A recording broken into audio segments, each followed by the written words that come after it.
In a comfortable paid ward, an elderly gray-haired man lay under an IV drip. His face was contorted with pain. The door opened and Emily's daughter walked in. A woman of 35 years of attractive appearance and figure, always well-groomed and fashionably dressed. Only her red eyes gave away that she had been crying and hadn't gotten enough sleep.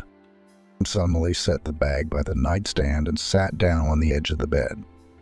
Kissing her father on the cheek, she asked kindly, "Good morning, Daddy. Are you feeling a little better today? I'm so worried about you.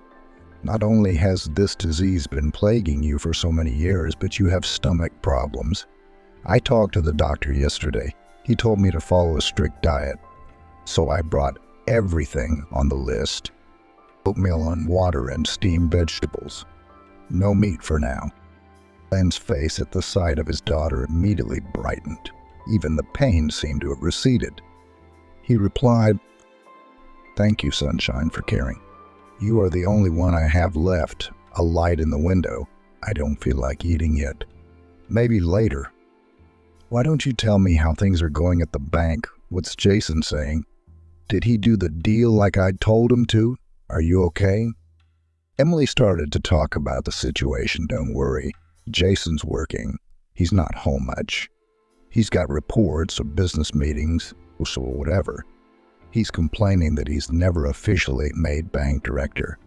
He doesn't like the fact that I work by proxy too. I'm going on a business trip in a couple of weeks to negotiate the delivery of tomographs. So far, so good. I wish you'd get better soon, and it would be wonderful."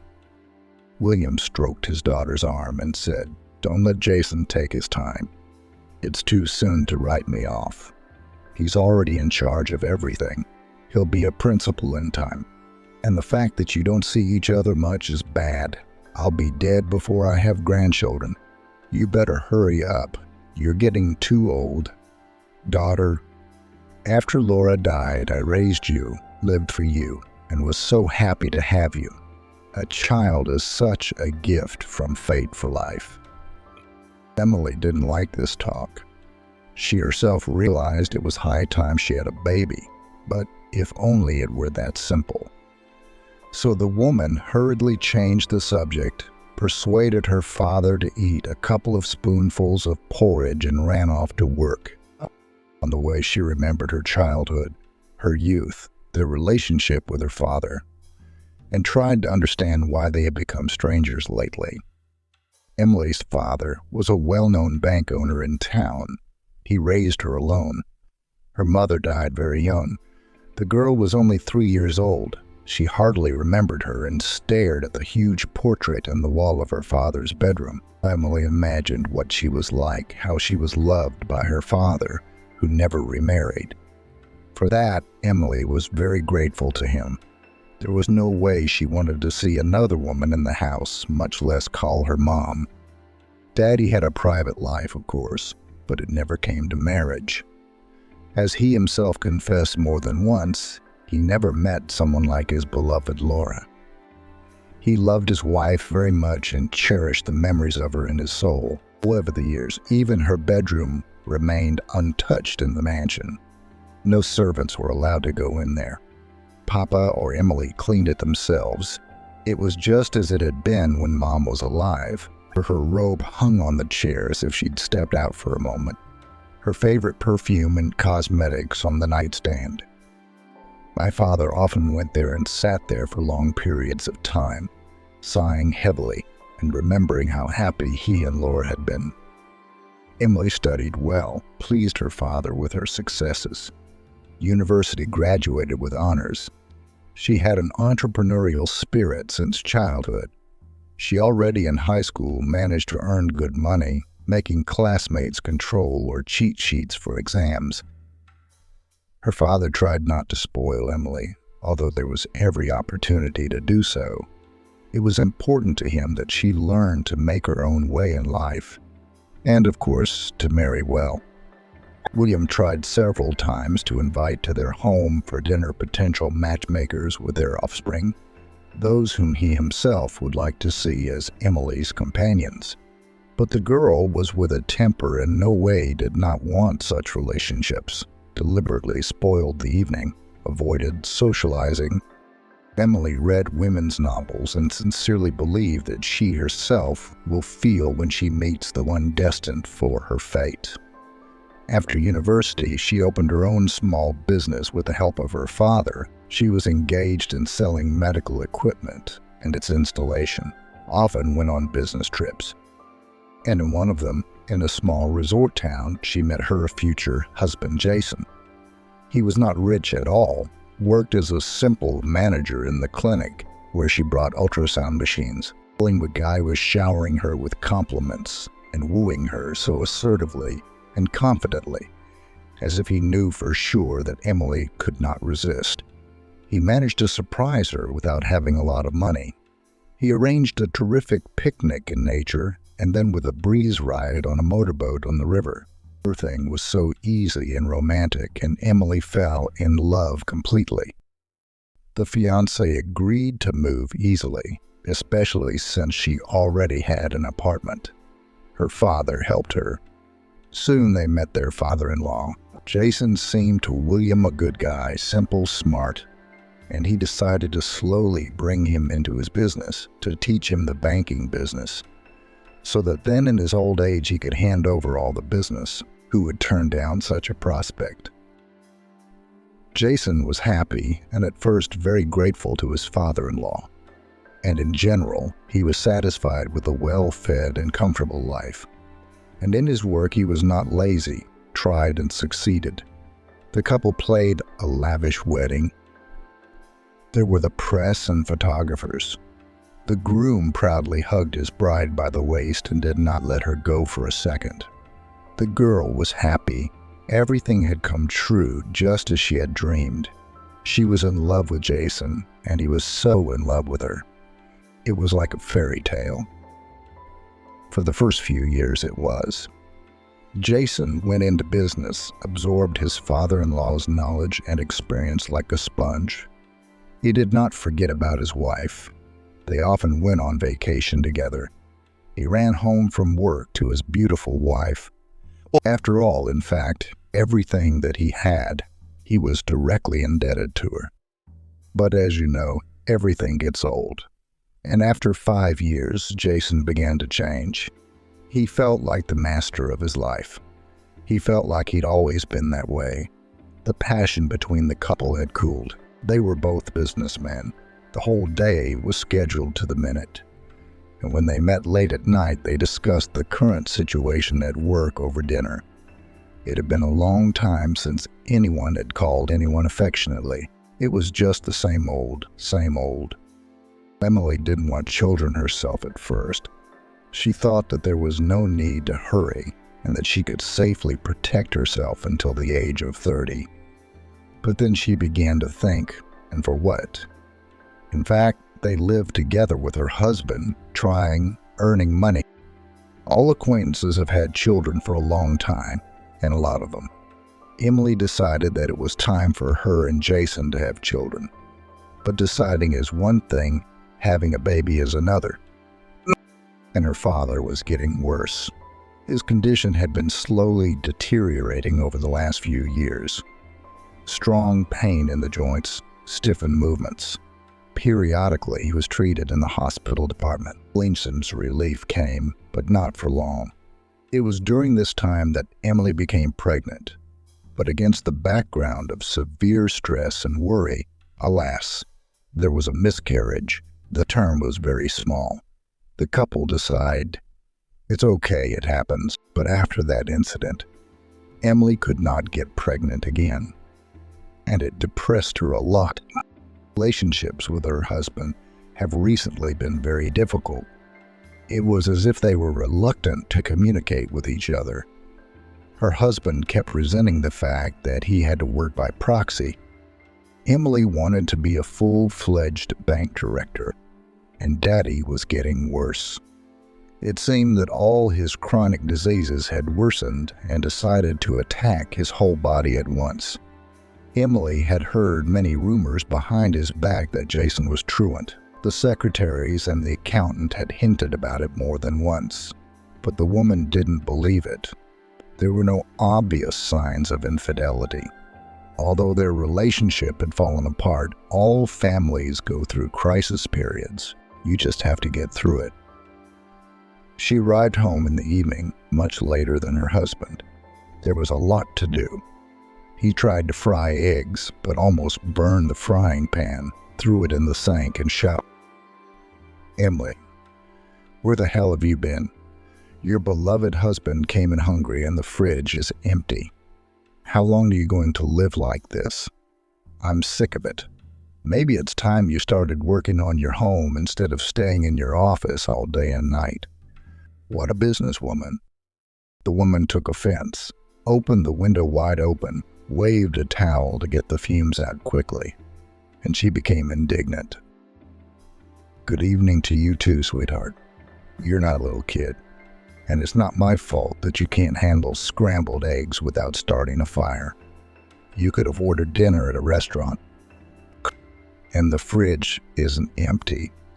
There's soup and cutlets in there. You could have heated them up. You can't blame me for my job. I like it, and I'm not going to give it up. You're not home all day either. So what? I'm supposed to sit in four walls by myself. If we're going to make a change in our lives, it has to be a big one for both of us. Would you at least ask me how my day was, how my dad's feeling? I'll get you dinner. Wait half an hour." She got up and started cutting vegetables for the salad and heating up cutlets. Her spouse sat down at the table and tried to smooth things. "I'm sorry, Emily. I'm wrong. It's just been such a hard day. Everything's falling apart, and I forgot to put oil in the frying pan. It was starting to smoke. So I got angry. How's William? Did you see him today? What did the doctors say? Let me help you with something." Handfuls, the woman did not know how to be angry for long. She kissed her husband and replied, "No, I'll manage on my own. We'd better drink some wine. We both need to relax a little. It's not an easy time. Dad's not doing much better, even though the doctors are doing everything they can. He's already lost 10 pounds with these diets. He can't eat anything. And now I have to go on a business trip. It's a good deal. What about Dad? I don't know yet. You're at the bank all the time, and Daddy needs to see you every day. He needs attention, you know." Jason immediately cheered up, his mood improving, and he began to reassure his wife. "Why are you making a monster out of me? Go if you have to, and don't worry about anything. I will go to my father-in-law faithfully. I'll be there for you. It's going to be okay, honey. I'm here for you." They ate with gusto and watched a romantic movie, and the rest of the evening passed quietly. But Emily was still uneasy. She'd known Jason for years, and she'd noticed that he'd been very excited to see her go. There was a reason for that, but work is work. She'd warned her dad that she'd be gone for a while. He understood everything and blessed her. He was trying to be cheerful in front of her. He didn't want to upset the child, but he was in terrible pain, and also his heart. Sometimes he couldn't breathe at all. Emily had been driving for many years. She drove confidently and wasn't afraid to drive alone, even long distances. The route was standard and well-traveled. She always bypassed the usual multi-kilometer traffic jam, except that the weather had completely deteriorated. It was raining like a bucket, windy and cold, and the country road was completely washed out. On the next bump, the car drove sharply to the edge. A muffled bump was heard. Something hard hit it. The tire pressure gauge beeped sharply. "That's unfortunate. Looks like a flat tire. That's all I need. I put the insurance out the other day when I brought the equipment in and never put it back. Navigator says it's a couple of kilometers to the village on foot and not a soul around." It's exactly the same. Emily. She threw the hood of her coat back on and got out of the car. Indeed, the tire was flat and the disc was up. She gazed into the distance, trying to make out any buildings or lights through the shroud of rain, but as luck would have it, nothing was visible. The woman tried to call for a tow truck, but the connection was cut off and they couldn't hear her. They couldn't make out what she was saying. Emily sat in the salon for an hour, not knowing what to do. It was getting dark outside. Then finally she heard the sound of an engine. A tractor was coming down the road. She jumped out of the cabin and started waving her arms, trying to attract the driver's attention and praying that he would notice her and stop. Finally, the tractor slowed down. A young, neat-looking guy climbed out of the cab. "Good evening, daughter. What's the matter with you? Something wrong with the car?" Emily replied frustratedly, "Hello. Yes, there's a problem with the tire. I don't have a spare tire, and I can't call anyone. I can't even call a tow truck. What to do? I don't know what to do. It's a little scary to spend the night." "Yeah, things are bad, sure. You know what? You see that fence over there? There's a hangar next to it where fertilizer is stored. It's guarded. Let's leave your car there. And in the morning, I'll go to the tire shop, ask the guys to help. And here's what we'll do with you. Get into my cabin." The eyes of the drenched woman read fear and excitement. "Don't be afraid. I'm Mike the tractor driver. Every dog knows me here, no matter who you ask. I'll take you to Grandma Susan's place in the village. She'll take you to stay with her. She's my neighbor. She's a good woman. She's kind. She won't say no." Emily didn't know how to thank this helpful guy. "Thank you, Mike. Oh, and my name is Emily. And here I was getting pretty desperate. Maybe we'll get better reception in the village. I'll pay for the night. It's really scary to be out on the road alone. It's the first time I have had such a force majeure." The boy drove her to a small house, knocked on the window, explained the situation to the grandmother. She nodded and waved for Emily to come in. "Come in, sweetheart. Don't be afraid of the dog. Rex is old like me. He doesn't bite anymore. Oh, you're all wet. Now I'll give you a warm robe. Go get dressed. We'll dry your clothes over the stove overnight." Emily thanked Susan and went to change into the small bedroom. There in the crib slept a baby about 3 years old, no more. He coughed a lot in his sleep and breathed through his mouth all the time. His nose was stuffy. It was obvious to the naked eye that the baby was sick. Emily asked worriedly, "Susan, is this your grandson? The boy is coughing a lot and has a fever. I touched his forehead. It's all hot. Have you called a doctor? What are you treating the child with?" The old woman sighed heavily. "Where did we get a doctor from? The medical center is under repair. I know I have to go to the city myself, but I'm 80 years old now. My legs can't carry me. I don't know if I'll make it. I cry day and night in front of icons. I pray for my grandson's health. I make herbs for him." Emily wondered, where are Jack's parents? Why are you raising him alone? Don't they care what happens to their son? The old woman frowned. "It's a long story. Well, I'll tell it if you want. In the meantime, have some oatmeal porridge. I've got some fresh oatmeal. My Tom and I lived our whole lives together, working on the farm. But God never gave us children. We waited and waited, and then we stopped. We had a daughter when we thought that was it. They were both in their 50s, and all the villagers were pointing their fingers at them. Are you out of your mind, Susan? You're out of your mind to have a baby in your old age."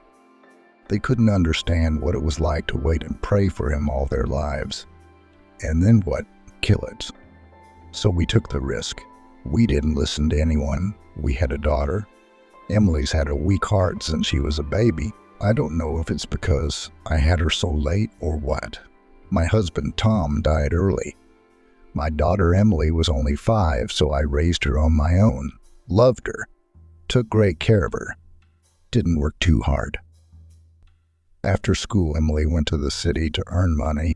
She didn't want to stay in the village. She thought there were no prospects here.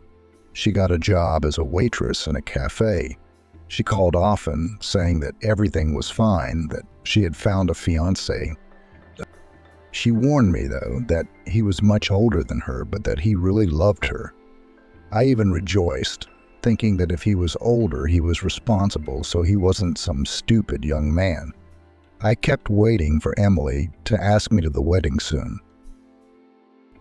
3 years later, my daughter came back alone, with a belly as big as her nose. She fell at my feet, crying. Her scumbag fiancé left her. He turned out to be married. Obviously, why have a child on the side? He made her get an abortion. So they had a fight. She didn't dare to take the sin on her soul to get rid of the child. She dragged it out till the last minute. I, of course, forgave her, accepted her, after all. But my Emily didn't survive the birth. She died right there. Her heart failed. How I grieved, how I fought back. They wanted to take my grandson to an orphanage, saying I was old, but I fought back. I raised Jack alone, but every year it gets harder and harder. I have blood pressure, my joints twist, my hearing has become poor, my eyesight is bad. I realize that I will not have time to put my grandson on his feet. My time is up. And it hurts my heart. They'll put the boy in an orphanage. What's it like in the state penitentiary? Nothing good. I feel sorry for him. Tomorrow I'll ask Mike, my neighbor, to take the bus into town to see a doctor. He's so poor he's coughing. Emily shook her head and swiped at her running tears. This poor grandmother's story had touched her to the core, and she felt so sorry for the boy. She volunteered to help. You don't have to ask anyone. Mike will fix the tire on my car tomorrow, and I'll drive you and your grandson myself. I work at the clinic. I know all the doctors. I'll take him to the best pediatrician, and I'm sure they'll help him there. I'll cancel the business trip. If that's the case, human life is more important. This lady, the old woman, even cried. She wiped her tears with the edge of her handkerchief and thanked. Thank you, my dear. You can't find such compassionate people nowadays. I'll pray for you. Look how beautiful my Emily was. She was like her fire, black-browed eyes like saucers. All the men in the village sighed when they looked at her. I didn't save my girl, and I miss her so much. Emily looked at the framed picture and gasped. There was indeed a picture of a young, very beautiful girl. She was radiant, her eyes shining with happiness. Hugging her was Jason, Emily's husband. There was no way there could be a mistake. Eventually, the woman asked dumbfounded, "Who's that next to your daughter in the picture?" Susan replied sharply, "So it's that asshole."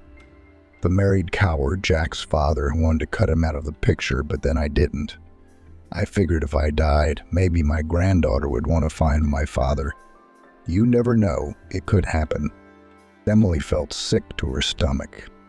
She apologized and went outside, putting her face in the pouring rain and wiping the tears from her cheeks. She couldn't believe it all. So Jack was Jason's son. Jason had been cheating on her for a long time. The rumors were true. People weren't lying, and she was a fool not to believe it. Poor little guy, what a terrible fate he's gonna meet. Grandma's very old. There's no one else. The scoundrel father doesn't need him. An orphanage will do. No way. The decision came instantly, like a flash of lightning. Emily walked back into the house and sat down next to her grandmother, took her dry, wrinkled hand, which looked like a chicken's foot, in her own and began to speak. "Susan, what I'm about to tell you is hard to believe, and yet that scoundrel in the picture is not only your late daughter's fiancé, but also my husband. It's hard for me to realize it myself, but it's true. We've been together for years. I can't believe that Jason could do such a despicable thing, cheating on me and ruining your daughter. I guess it was fate that brought me to your house. You see, Jack is not a stranger to me. He's my husband's son, and I won't abandon him. I won't leave him in the lurch. I'm going to help the boy get better, and I want to adopt him. Would you mind? I have a job in my own apartment. My father owns a bank. The child won't need anything. The elderly woman looked at her dumbfounded, as if she were crazy. How can it be? Oh my goodness. Forgive me and my daughter. Do you really want to adopt your mistress's son? I don't believe it. What about your husband? If he abandoned my daughter when she was pregnant, he didn't want to be involved with the child. I don't think he'll accept Jack now. I don't think he'll accept Jack now. Cecily replied eagerly. It doesn't matter. I've made up my mind. I'll divorce my husband and raise Jack myself. I'll raise him like a son. I'll love him. And I won't leave you. I've been dreaming of a baby for years. I can't give birth on my own. And now fate is giving me this chance to be Jack's mommy. You think about it, and now let's go to bed. I'm so tired. The next day, Mike helped fix the tire. Emily picked up Jack and Grandma Susan and took them to the clinic. The baby was lethargic, refused to eat, and napped the whole time. He went straight into Emily's arms as if he had known her for a long time. She gazed at the boy. How much did he look like Jason? The same look and sharp nose, the same blonde hair, and the same shaped ears. She couldn't stand it any longer, and while Susan gathered her papers and things, she called her husband. The connection was a little better in the village. Jason had taken a vacation after his wife's departure and was having fun with another young woman, tumbling in bed with her and whispering sweet nothings in her ear, kissing her tender neck. Then the phone rang. It was his wife. Jason gently pulled his mistress away from him and reluctantly picked up the phone. What Emily informed him shocked him. Good morning, sweetheart. I had a change of plans. A business trip canceled. It's long to explain, but I'm taking a little baby and his grandmother into town for treatment. He's so cute. He's all alone. His mom died in childbirth. His father abandoned him before he was born. And his grandmother is 80 years old. She can't even lift him. So I was thinking, why don't we adopt him? Give Jack a happy childhood. I feel so sorry for him. Jason immediately jumped up as if he'd been splashed with cold water when Nance was gone. And he yelled in a low voice, Emily, are you out of your mind? Are you all right in the head? I'm totally against it, and I'm not going to raise someone else's child. Don't you dare do that? Or don't we have a family anymore? Listen, the woman deliberately didn't tell him the whole truth. She wanted to hear what he had to say, and was convinced that with this man she can no longer be associated with anything. He didn't want his own children or anyone else's. Emily exhaled and replied stiffly, whatever, no family means no family. I'm not changing my mind. I'll take the baby to the hospital and come home. We'll talk. Jason threw the phone to the floor in frustration and yelled at his mistress. What are you doing lying around? Come on, get dressed and get out of here. I don't have time for you right now. How much you all bore me, what you women in your head and the devil will not understand. The offended girl left, giving her lover the last words she'd ever heard. But Jason didn't care. He was already dialing the number of the handyman from the ad. Hello, I need the locks changed right away. Write down the address. I'll pay twice as much in cash. He decided there was no way he was letting Emily into his apartment with another man's child. He was so angry, he decided to get a divorce and sue. Wait a minute, you naive fool. You don't know who you're messing with yet. Look at what the crazy one has come up with. to bring some childish kid here. And even with an old woman, they think she's going to make it that easy. I've been working for her daddy for nothing all these years. The money's almost in my hands. My father-in-law's 1 foot in the grave, so he can't hurt me. You'll be begging, Emily. Emily decided not to say anything to Susan about the unpleasant conversation. The boy would have to be identified for treatment first, so they drove to the clinic. As it turned out, just in time, Jack had advanced bronchitis, a little more and it would have been pneumonia. The boy was hospitalized and his grandmother stayed with him. Emily bought them everything they needed, hugged Jack and the old lady. Everything is going to be okay. There are very professional doctors here. They will cure you for sure. And you'll have a little rest from the hard housework. You'll come to your senses.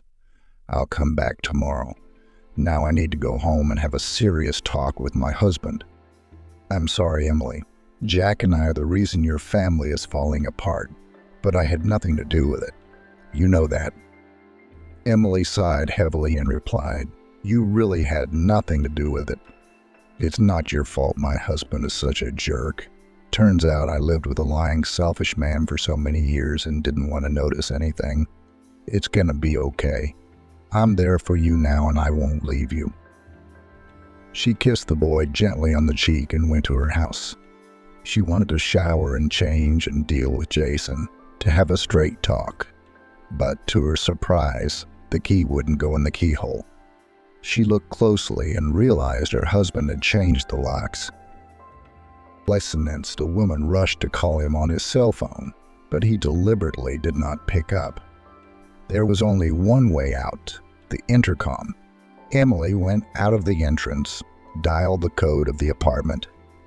Surprisingly, her husband answered, I know it's you, Emily. Don't try to break down the door. I won't let you in with someone else's baby. Come to your senses. Take the boy home to the village, and we'll forget this whole thing like a bad dream. I'll never accept him. Remember and think hard. Is a stranger child worth all the trouble that awaits you. Idone was indignant and shouted, You don't know everything. This is your own son. You had a relationship with Laura Smith, didn't you? Well, you left her pregnant. She died in childbirth. And now his grandmother is raising him on her own. Jack is your son.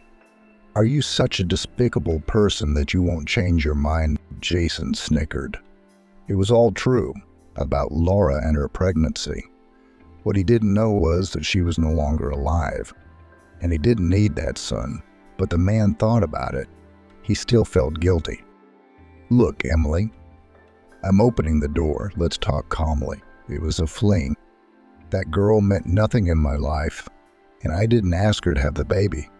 I gave her the money to get an abortion, so I don't want anything to do with that baby. It doesn't change anything, you know. Why do you want it?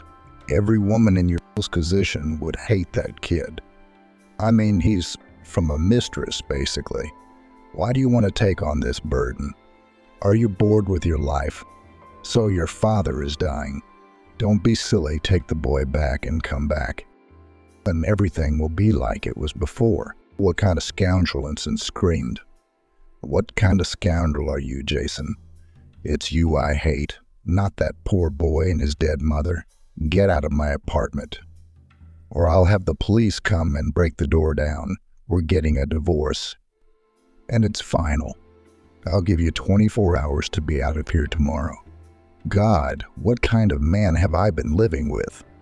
Not an ounce of remorse, not an ounce of pity. It just doesn't make sense. She ran to the car.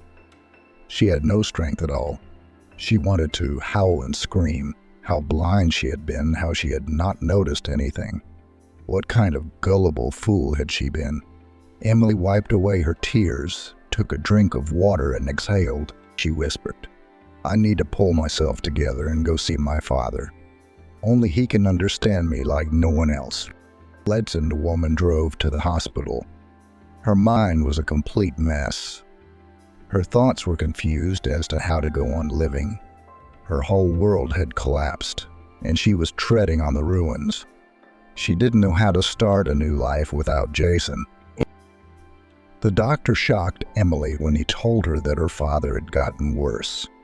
He had heart and kidney problems.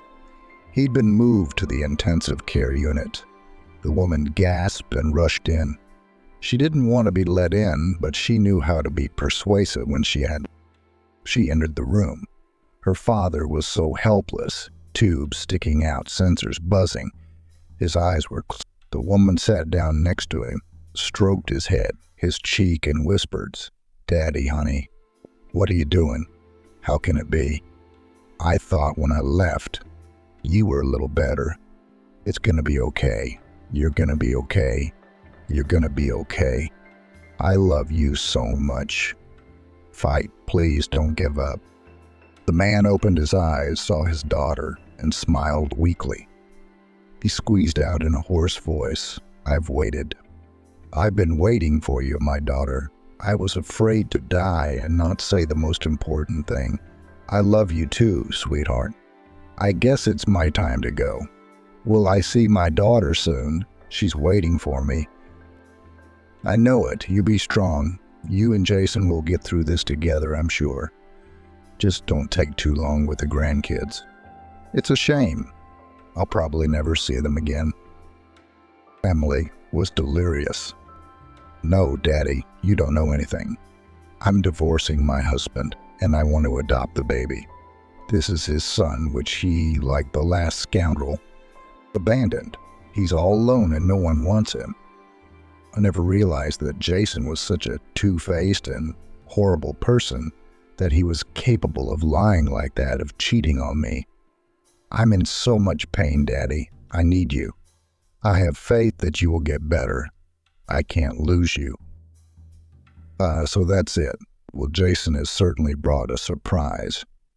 I'll get a notary here tomorrow, and Ryder will leaving everything to you alone. And as for the baby, that's up to you. Listen to your heart. I'm sure you'll do the right thing. Nothing, my daughter. We'll fight again if it's like this. Don't get upset. Go home, get some rest. And I'll sleep too. I'm so sleepy all the time. Emily left the hospital with the hope that Daddy would be all right now. He would be there for her as always, and everything would work out. But her hopes were not to be realized. In the morning, she got a call from the hospital and was told that her father had passed away during this terrible, irreplaceable grief literally nailed the woman, pushing everything else to the background. She organized the funeral and the wake as if in a dream, listening to the condolences. She kept looking for Jason, but her hubby hadn't shown up for his father-in-law's funeral, even though she'd told him about it. They'd lived together for so many years, and her husband owed his career to his father. Emily didn't forget to visit Susan and Jack in the hospital, and after they were discharged, she moved them to her father's mansion, persuaded them to stay a little longer. She had too much on her plate at once to make any decisions. Her head was completely out of whack, like a cotton ball. It took Emily almost a month to recover. Her grandmother comforted her as best she could, and Jack kept her busy. The woman had grown very attached to the baby. It was the worries about him did not let her lose heart, distracted her from bad thoughts. Finally, a little recovered from grief, Emily decided that it's time to act, divorce her husband and file documents for the adoption of Jack. There was no problem with the latter. In the column father and the boy was a dash. The mother had died and the grandmother was too old to be a guardian. Emily had her own place and a job. She was quickly approved for adoption. But with the divorce there were difficulties. It turns out that the enterprising hubby did not waste time and completely emptied the bank, pumped all the money into his accounts abroad. Yes, and from their joint account money also vaporized without a trace. In fact, after a difficult divorce, Emily was left with only a mansion, an apartment, and her modest business, the only source of income. Everything else shamelessly appropriated Jason. The other day at the lawyer after the death of his father. Emily was unbearably painful to be in his house. Literally everything reminded her of her loved one, and she sobbed, unable to cope with herself, and in the apartment was lived so many years with her husband. The memories were not pleasant either. The woman was thrashing about. Her soul had no rest. And then Susan's wise grandmother suggested, "Emily, listen to the old woman. I see how you, poor thing, are suffering. You've only got eyes left on your face. And I'll never live in the city. My soul is not in place. I've got chickens, my goat, my dog Rex. I asked Mike to look after it. He'll say, but my heart wants to go home. Why don't we go back to the village? My grandson and I have a small house, but it's good, so we can all fit in. You see, we have a forest, nature, berries, and mushrooms in summer. Nature itself will heal your soul. You'll live there for a while, and then you'll decide what you want to do next. And Jack likes to run around the yard and chase chickens. It's free, it's nice." Emily clutched at this offer as a lifeline and decided to move. At first, everyone thumbed their nose at her, especially at her clinic. It should be divorced from her husband, a banker, leave a luxury mansion, and move to live in the middle of nowhere, and even adopt a non-native child. But the woman did not pay attention to these gossip. Her tormented soul demanded peace and change. She switched to a remote job. Now she was in charge of document management in the clinic. After all, from the village every day cannot travel. And Jack needed supervision. The boy was quick, nimble. You just had to keep up with him. At first, Emily found village life unbearably difficult. When she saw the toilet in the yard in general, almost fainted. The woman had no idea they still existed, or an old wash basin with a valve in the form of a rod. Don't forget to take the bucket out. While she was mastering the stove, all three of them nearly burned themselves to death. Turns out there's a trick to it too.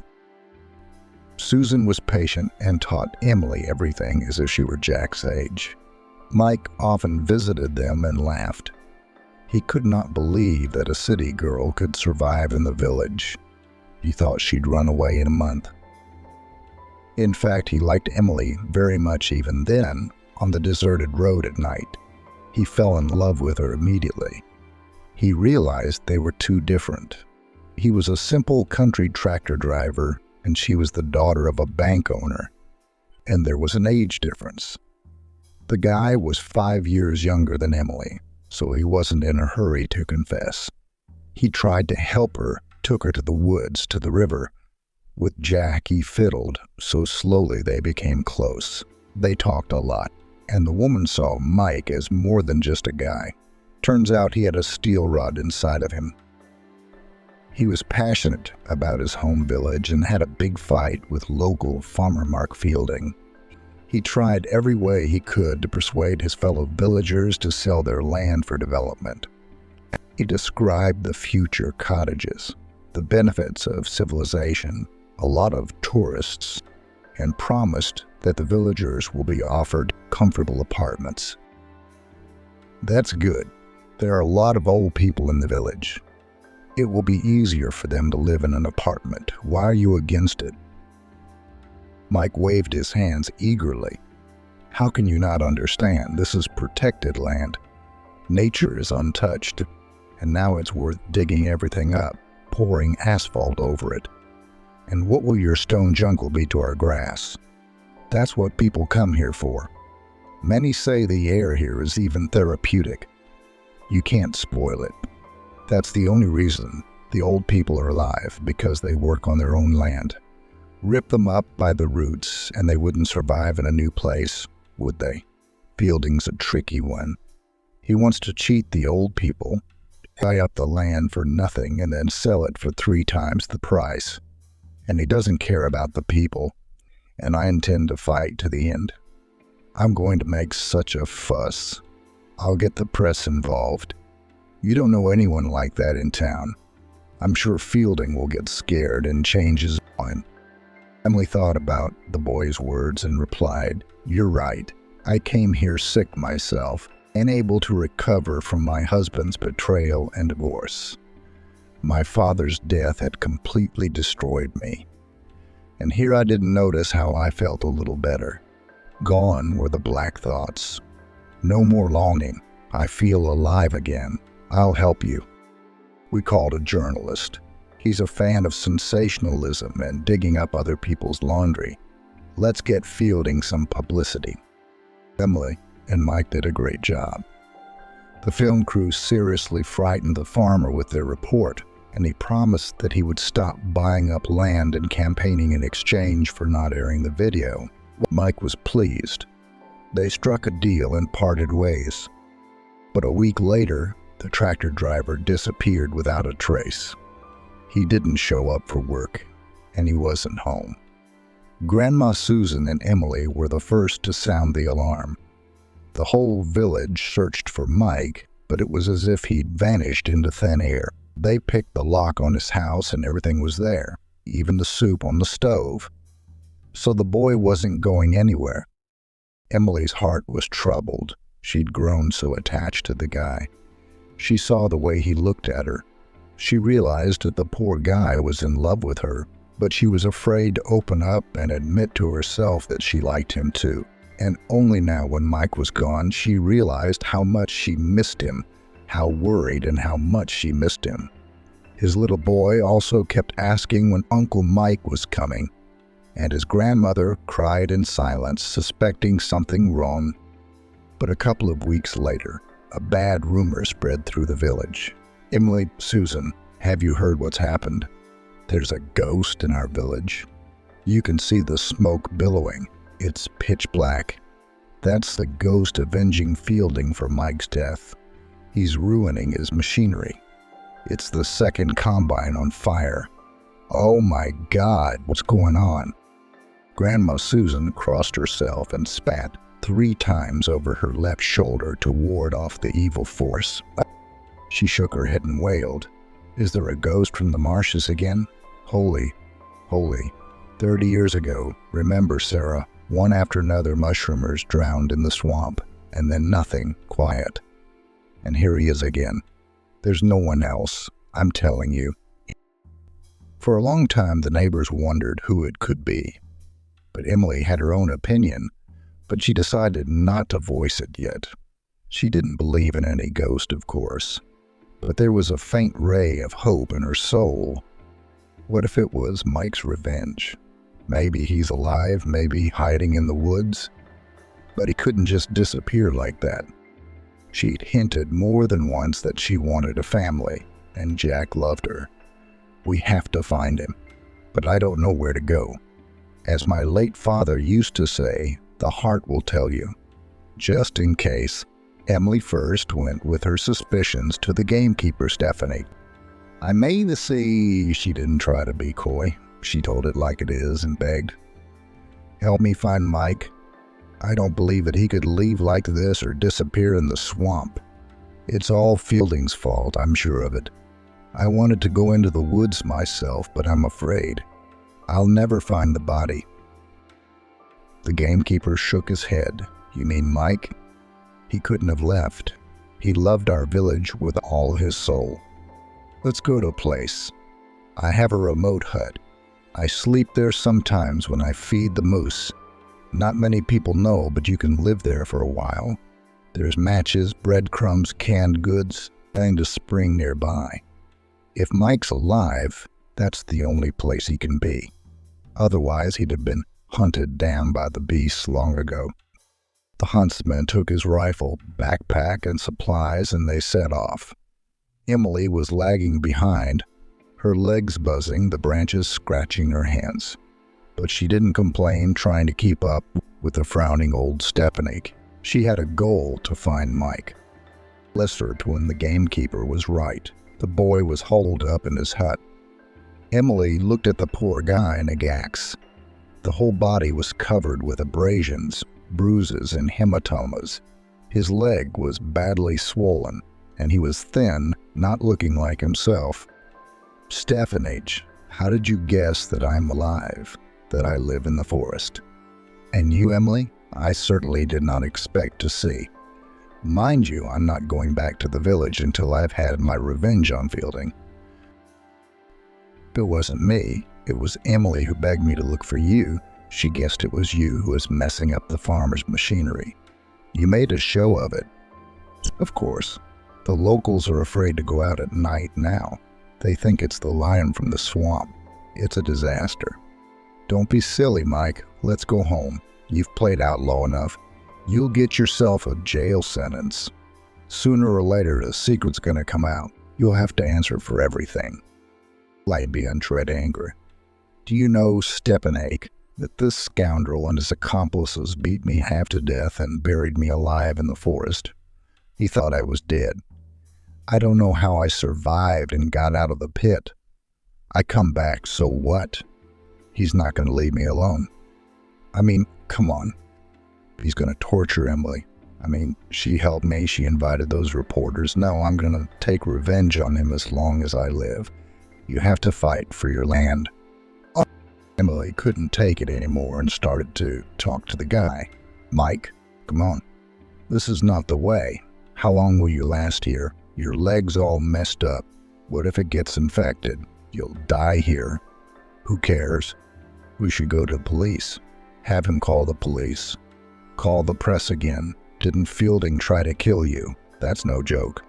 We need to let them sort this out. I mean, he's not the guy. He's just the middleman. We need to find out who's behind this. Let's go home, please. You need to go to the hospital. The boy shook his head negatively, and that's when Emily got angry and shouted, Oh, that's right. Let's go, Stephanie. Let him sit here fooling around. I cried my eyes out. I couldn't find a place. I looked for him around the village for 24 hours. And he don't give a damn about me and Jack. So we'll leave. And he said he wanted a family. Stephanie only grinned. Mike jumped up on one foot, grabbed Emily's hands, and looked at her so intently. Were you really worried about me? Do you love me a little bit? Emily, I've been pining for you for a long time, but I've been afraid to tell you how much I love you. I'd go to the end of the world with you. And he shone with happiness. It took a long time to get back. We arrived almost after dark. As soon as there was a connection, Emily immediately called the police and called the emergency team. The boy was rushed to the hospital. He needed treatment already in the hospital, removed the beatings, and the investigator recorded his testimony, and Emily confirmed that Fielding shouted in front of everyone that he'd burned the two of them to death. The investigation was in full swing. The press and television helped publicize it, and soon something interesting came to light. Emily was shocked to learn that the villain was her ex-husband. He was badly shaken up, and it turned out that he had illegally wanted to purchase these conservation lands and launder the money. There weren't really any apartments for the villagers. He was just going to scam people. Jason found himself under investigation. He was facing a lot of jail time, and his new business failed miserably, and Jason lost everything. And Fielding got a beating and an attempt on a man's life. The villagers hated the greedy farmer. He was always underpaid and had to work from morning till night, and he was literally driven out of the village. Fielding had to move out of the village. He'd been making a lot of money lately. Mike was soon released from the hospital and returned to the village. He never left Emily's side for a second, and she spit on all the conventions and gossip, stopped hiding her feelings for the guy. The guy's intentions were very serious, and the couple soon signed at the village hall. And Jack Mike adopted, gave him his last name and patronymic. Windman sold in the city of the mansion of his father, and the proceeds helped Mike to realize his dream. The guy has long told Emily that he dreams of opening a bakery in the village. After all, people have a lot of grain, and bread is taken to the store irregularly, and so it will be a holiday for people. Always fresh bread and a profit for himself. The fact that Mike's hands are golden, Emily also noted. When they began to live in his house, everything was made by his hands with love and conscience. Therefore, she did not even doubt that Mike will succeed and actively undertook to help him with the purchase of equipment. She was good at that. It took them almost a year to build and start production. It was necessary to calculate everything down to the last detail, to collect a lot of documents, to pass hundreds of instances.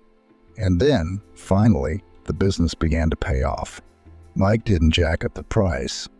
Therefore, from early morning now, the line for bread lined up at his bakery. It was delicious and crispy. Emily marveled at Mikey's zeal. He seemed to be able to work around the clock. He was so absorbed in his favorite pastime. She had time to help him and still ran the clinic.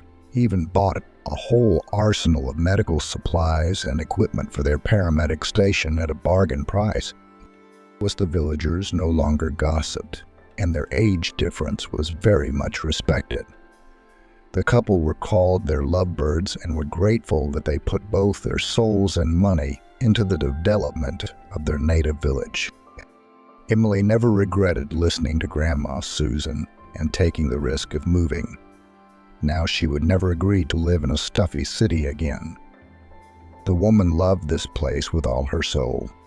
Here you think differently and breathe easier. Everything is imbued with goodness. The land itself generously shares with everyone who loves and wants to work. Now Emily admired the picturesque landscape, green meadows, a river, murmuring water and smelling herbs. Where would you find such a thing in the city? And how cozy and warm it was on winter evenings to dine together in the kitchen. Grandma Susan seemed even younger and no longer bent to the ground. She was now calm for her grandson because he had good loving parents. The boy was now in first grade. Time flies fast. The old woman liked to warm herself by the stove, knitting long scarves and socks, smiling and muttering something under her nose.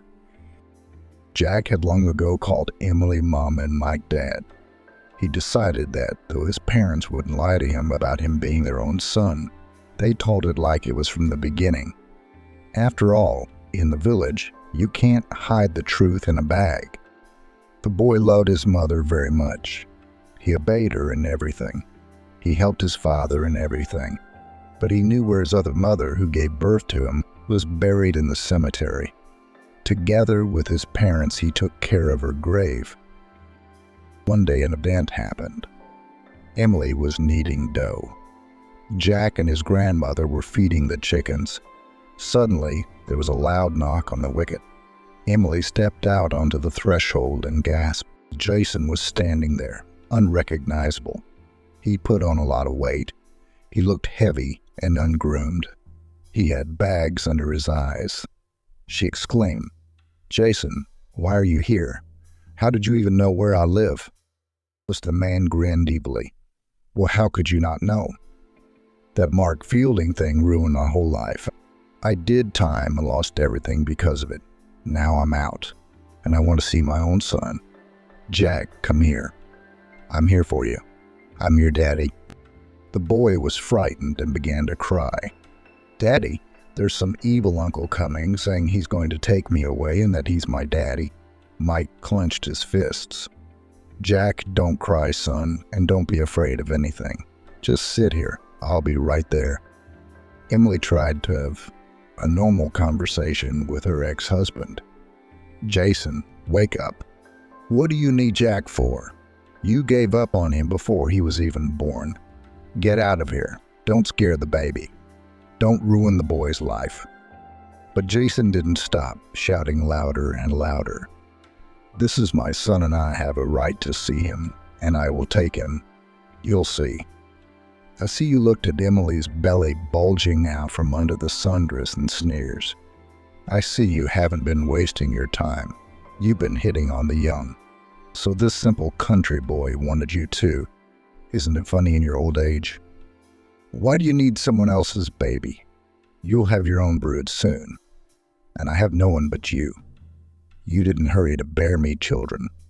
That's why you're having a baby. Emily felt so hurt. She wanted to tell the bastard everything. And then Mike pushed her back and whispered, "Sweetheart, take Jack and go inside. Go on, I'll make this quick." "Go on, honey. You can't be nervous." Emily obeyed her husband and took the child away. But she was nervous and stood in the hay listening to what was going on outside the gate. Link picked Jason up by the scruff of his neck, gave him a good shake, and shouted, "Listen to me carefully. Forget this place once and for all. This is my family, my beloved wife, and my son by all documents. And you, Jason, are a nobody. So get out of here, or I'll beat you so bad you'll be in the emergency room for a week. And remember, you're an asshole for losing a woman like Emily. And I love her more than my life, and I wouldn't let anyone hurt her. And Jack is my son. End of story. Get the hell out of here. Or do you need a kick to speed things up?" Jason staggered away, humiliated and beaten. Anger choked him. No one needed him now. He'd ruined everything. He'd once had everything he could ever want. Now he was a lonely and destitute ex-convict. "She adopted my own son out of spite to hurt me, and the boy is scared of his own father. Mike thinks he's his daddy. I wish they'd all go to hell. It was my late father-in-law who cursed me before he died, I know. After he died, everything went wrong." The man bought 2 bottles of vodka at the store and walked to the station. He drank straight from his throat without a snack. Drunkenly, he cried and took the wrong path straight into the forest. Nobody ever saw him again. The locals said that he disappeared in the swamps. They said the woodsman had dragged him away. Unfortunately, Jason never realized that it was all his own fault. After all, sooner or later you have to pay for all your deeds. That's life. Emily's pregnancy was difficult. The doctors said she was at a critical age, but she didn't give up. She struggled with severe toxicosis. Mike took care, forbade heavy lifting, kept her safe. Susan cooked herbal concoctions, gave special, and in due time Emily gave birth to a daughter, Olivia. Happy Mike took her from the maternity hospital with a huge bouquet of flowers and balloons. The women on the ward waved and were jealous. How could they? That's lucky. Such a young, handsome, working so loves her. In the village, Emily was waiting for another surprise. In the yard, there was already a tent and a long table with benches. All the villagers had gathered there. There were all kinds of treats on the table. They congratulated Emily and the baby, wishing her good health. Susan even raised a glass and made it. "Emily, darling, if you only knew how grateful I am that your car broke down near our village, and that Mike brought you to my house. You're like a guardian angel. You flapped your wing and sheltered me and my grandson. I pray for your health every night and ask God for nothing but happiness for you. Deserve it, my dear. I feel so good with you. It's like we're blood relatives. You and Mike be good friends. Love my Jack. Raise my granddaughter." Everyone drank and cried. Emily hugged the old lady. She really was like her own grandmother. It was amazing. Mike decided to make a toast to, "Well, let's drink to Olivia Smith, the new resident of our village and my daughter. Emily, my darling, thank you for giving me a princess, my tiny one. Jack and I will keep her safe and spoil her. Thank all you kind people. I also want to say thank you for always helping me with a kind word and advice. We're all one big friendly family here. That's what the village is all about." So to Olivia. Everyone cheered and drank, thanking and socializing. Then Grandpa Sam brought out the accordion and the women started singing. Some of them even danced. Emily rocked her baby, admired the light clouds, and thought how good it felt. Perhaps all my sorrows and troubles had to be endured to find such simple human happiness. Who would have told me before that I, the daughter of a bank director, would suddenly love the village? Not only that, I'd want to live here forever. I don't care if a clinic calls me a village queen and twirls their fingers around my head. It doesn't matter what age difference Mike and I have. That's what my late daddy used to say about listening to your heart. And it's so easy for him right now, which means I did the right thing.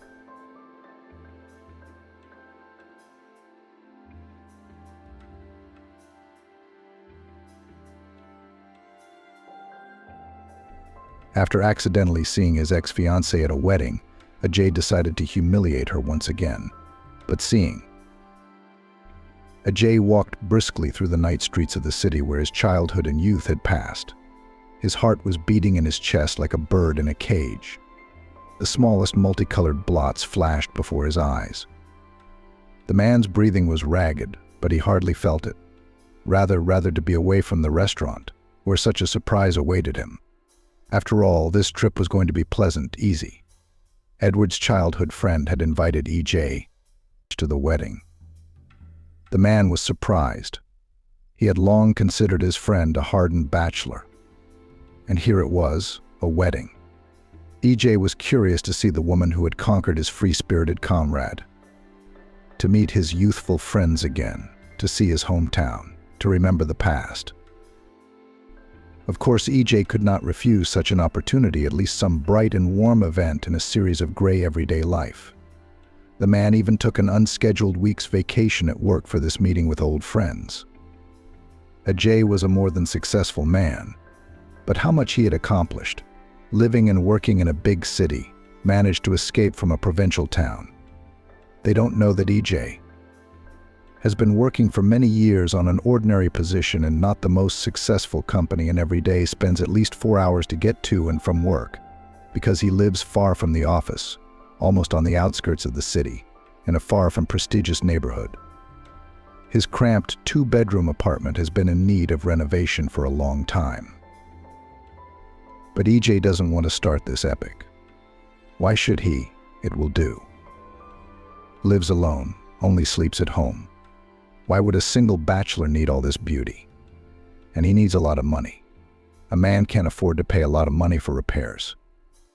His salary is not that absolutely beggarly, but excesses and luxury certainly does not assume.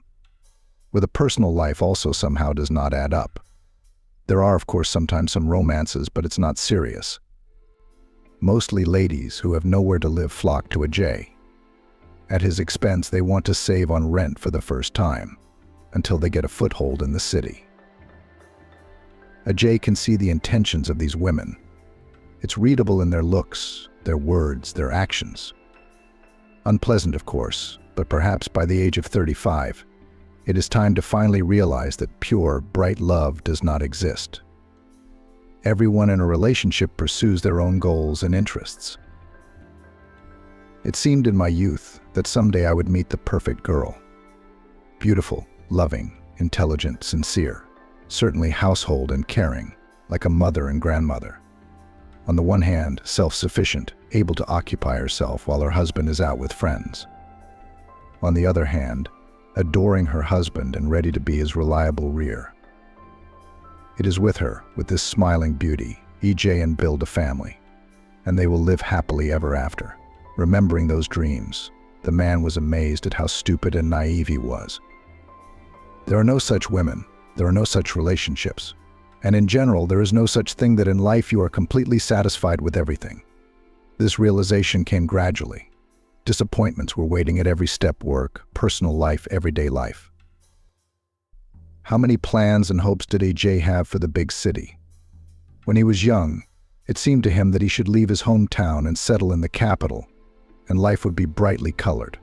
Beautiful girls, great opportunities, lucrative job offers, nightclubs, fun parties, new friends. That's not how it works.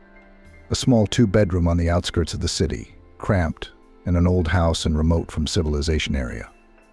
But even for these chalites, Ajay still hasn't paid off. The family, of course, helped with the down payment, and helped well. With this amount of money, EJ could buy a huge apartment in his hometown and make luxurious repairs there. But in the big city, it was only a fraction of the cost of a dilapidated apartment on the top floor of a 5-story building. Ajay was not discouraged. Then he was still full of plans and hopes and felt happy. Finally breaking out, that's exactly how the guy felt. Now everything would go right. Freedom strengthened the prospects, made his head spin. Ajay was glad that he had managed to end his past life. It seemed to him that it was a prerequisite for starting a new life, like a rebirth. Ajay left his mom, grandparents, friends, and Lexi behind in his hometown. His relationship with her was starting to take a turn for the overly serious. It was scaring Ajay. She was certainly a good girl, pretty modest, caring, but the strength of her feelings scared the guy. And anyway, how many more of these years did he have ahead of him? Not to take her with him to the big city. In Tula with his samovar do not go. In the end, Ajay quickly found a job. There were indeed many offers, but they were not as tempting as he had imagined at home. Nevertheless, EJ was not discouraged. He needed money to live and pay the mortgage. Besides, it is necessary to gain experience somewhere. Everything is still ahead of him, except that more than 10 years have passed and nothing has changed dramatically. EJ still worked at low-paying jobs. You need connections or talent to move up the ladder.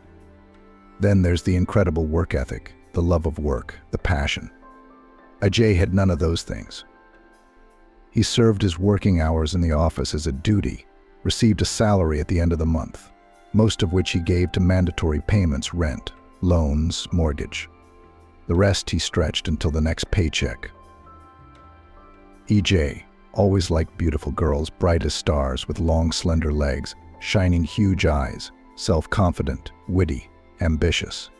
There were many of them in the big city, of course, but they were not attracted to AJ at all.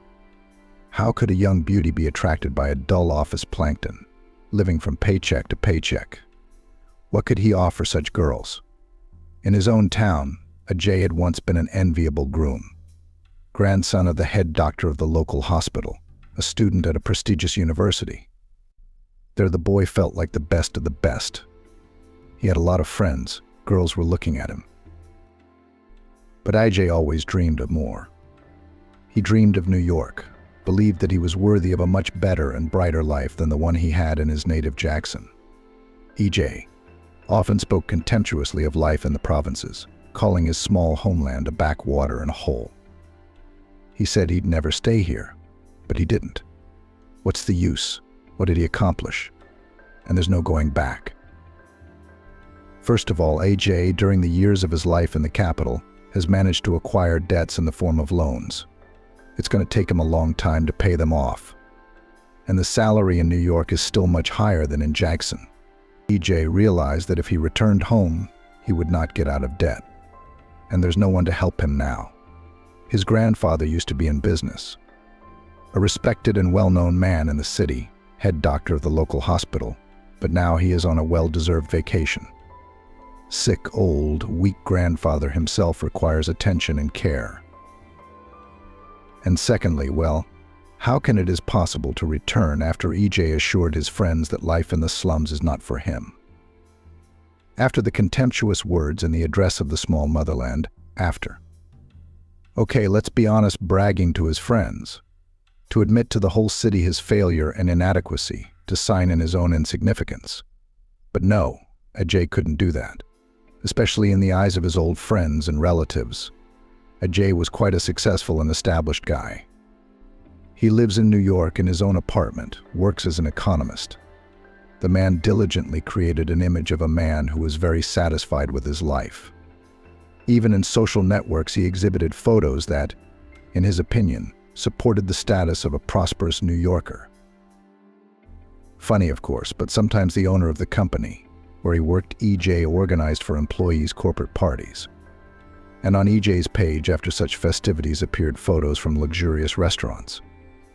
Once, a colleague of EJ came to work in an expensive foreign car, rented a used car from his brother. EJ took selfies behind the wheel of the car, and posted the photo on his profile that evening. Ajay laughed at himself. And yet, so on and on it went. Ajay was giving the appearance of a life on his page that he never had. And he was getting tons of likes and comments from people he knew from Jackson. They were convinced that EJ had it all worked out. The ambitious plans of his youth had come to fruition, and EJ was fine with that. At least in the minds of his friends and relatives, he would be so successful and happy. Ajay grew up without a father. His mother gave birth to him, as they call it, for herself. Or to put it more simply and honestly, she took a whore. EJ was the fruit of a banal resort romance of a student, a high school student, and a young man who introduced himself as the owner of a small business. Who his father really was, Ajay didn't know, and believed that now he would never know. The man didn't even know his son existed and had probably forgotten about the affair that had happened so many years ago. Or maybe he was gone altogether. It's not a big deal. Mother, she knew nothing about her resort lover. It's just that her mother didn't plan a serious relationship with him. That's why she repeatedly learned the details of his life. Address and passport data certainly did not ask. Just wanted to have fun, being away from controlling and tutelage strict parents. And in the end, that's how it turned out. Ajay was an unplanned but beloved child.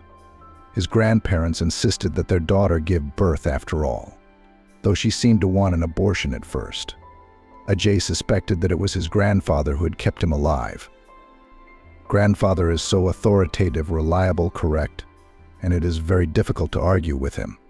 It must have been hard for him to accept the fact that his daughter had gotten pregnant out of wedlock. And yet the grandfather coped with himself and even made such an important decision for the whole family. The grandfather's reward was a grandson. He had dreamed of a son all his life, but in the end he raised 2 daughters. The older of them gave her father 2 wonderful granddaughters, but the younger one made the most pleasant and long-awaited surprise, finally gave birth to a boy. E.J.'s childhood was bright and happy. He was surrounded by loving relatives. His mother, however, did not pay much attention to her son. She was working or trying to organize her personal life. But EJ still felt her love. His mother often gave him toys, took him to amusement rides or to the movies. She was a people pleaser, cheerful, energetic, full of ideas and plans. His mother charged her son with optimism and love of life, and his grandparents, they did not give a damn. Ajay later realized that his grandmother was very sorry for him. After all, how can a boy grow up without a father? And his mother is not particularly engaged with him. He would appear like a ray of light and then disappear again. Therefore, the grandmother tried to compensate for the lack of parental warmth grandson and cooked for him delicious dishes and bedtime stories he read, and walked with his grandson for hours around the city, patiently going around with him all the playgrounds. A grandmother is warmth, unconditional love, and complete acceptance. No matter what AJ did, she was always at his side. Even if her favorite grandchild turned out to be guilty of something. If EJ was involved in a fight, grandmother unreservedly considered the other party as a scumbag bully who dared to hurt a good boy. If her grandson got a D, grandma would turn on the teacher for her prejudice. Ajay loved his grandmother, too.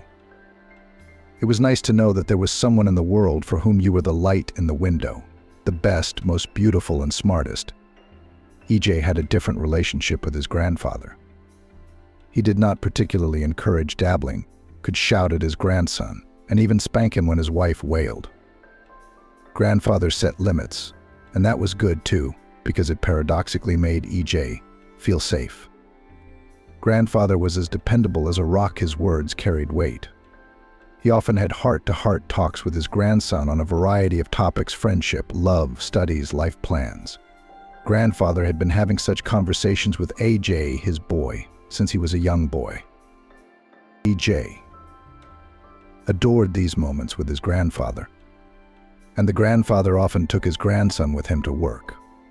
There the boy saw the respect with which other people treated his grandfather and felt proud of his relative. EJ realized that his grandfather was doing a very important job and doing it well. People were grateful to him. The grandfather took his grandson fishing and to the woods, and sometimes they spent the whole day in the garage, figuring out the insides of his grandfather's old car. Ajay suspected that his grandfather could have bought a newer car, but apparently the faithful iron horse was dear to him as a memory. The older relative tried to compensate for his father's lack of attention as best he could, and he did it well. EJ adored his grandfather, and as a child he dreamed of being like him. When EJ was about 6 years old, he saw a famous rock band on TV for the first time, and the boy was so mesmerized by this spectacle that he did not even hear his grandmother calling him to lunch. From then on, the boy never parted with the plastic shovel. He held it like a guitar and sang and danced just like the guys on TV. The adults laughed and clapped their hands. They were sure Ajay would outgrow his hobby. He didn't. At first, the boy just listened to rock songs. Then he started singing along. The grandmother was the first to notice that her grandson has hearing and voice, and took him to a music school. Within these walls, EJ was disappointed. He had imagined everything quite differently. He thought the school had a stage and men in jeans with guitars. But the kid was put at the piano and forced to learn boring scales. It was unbearable. Ajay hated school after the first 2 or 3 lessons. But grandmother, always soft and supple, suddenly showed firmness. She was determined to make a musician out of her grandson, as his teacher assured her that the boy had talent and that E.J.'s sense of rhythm was innate. It turned out that his ear is amazing. But laziness, according to the teacher, spoiled everything. His grandmother did not want to ruin Ajay's talent, so she made him go to the hated music school for 3 years. And then the boy still dropped out, and not without the support of his grandfather, left the dismal institution. His grandmother regretted his action for a long time. She had already seen her grandson in dreams on posters announcing the arrival of the great pianist. But EJ was not like that at all stagey. The wise grandfather, who saw and understood everything, gave his grandson a real, beautiful guitar for the new year. And EJ somehow slowly learned to pick up melodies, something he looked up from his favorite performers, to what he reached himself. And he studied hard with self-tutorials. The boy was happy. He liked this kind of study without annoying instructions, unnecessary lessons like solfeggio and literature, compulsory in exams. Now the boy spent hours in his room, selecting compositions. And it worked. His father must have been musical, his grandmother sometimes said. A bear stepped on everyone's ear in our family. But this one is a talent. You can see it in him. EJ liked to imagine that his father was one of those rock musicians who packed million-dollar stadiums. He even looked for similarities between himself and the popular rock stars of the time. And he found it. He managed to find it. At school, EJ studied not that very well, but without failures. His mother and grandmother at first dreamed that he would follow in his grandfather's footsteps and become a doctor. But by middle school, it became clear the boy does not have the necessary aptitudes and abilities. Grandfather did not worry about it at all. He believed that everyone has his own way. And the task of adult relatives is to help the child to determine the future, to recognize his talent, which can later turn into a profession. None of the adults took his guitar playing seriously. That's why one day at the family council it was decided that EJ would become a student of an economic university. Why? The profession is promising, monetary, just the right thing for a guy. Ajay didn't mind, simply because he himself had no ambitions and plans for the future. Economist as an economist sounded good. It was better to study at university than to go to the army. And in general, student life seemed to EJ something like a never-ending holiday, a party. New friends and girlfriends. I can't wait. EJ liked it at the university. There seemed to be less control right away. It seemed that all his relatives suddenly recognized his only grandson and son as an adult. Grandfather even began to give more money for pocket money. It was beautiful. Everything was exactly as Ajay had imagined. Parties, hanging out in rented apartments with visiting students, going to nightclubs. That's where the guy's guitar skills came in handy.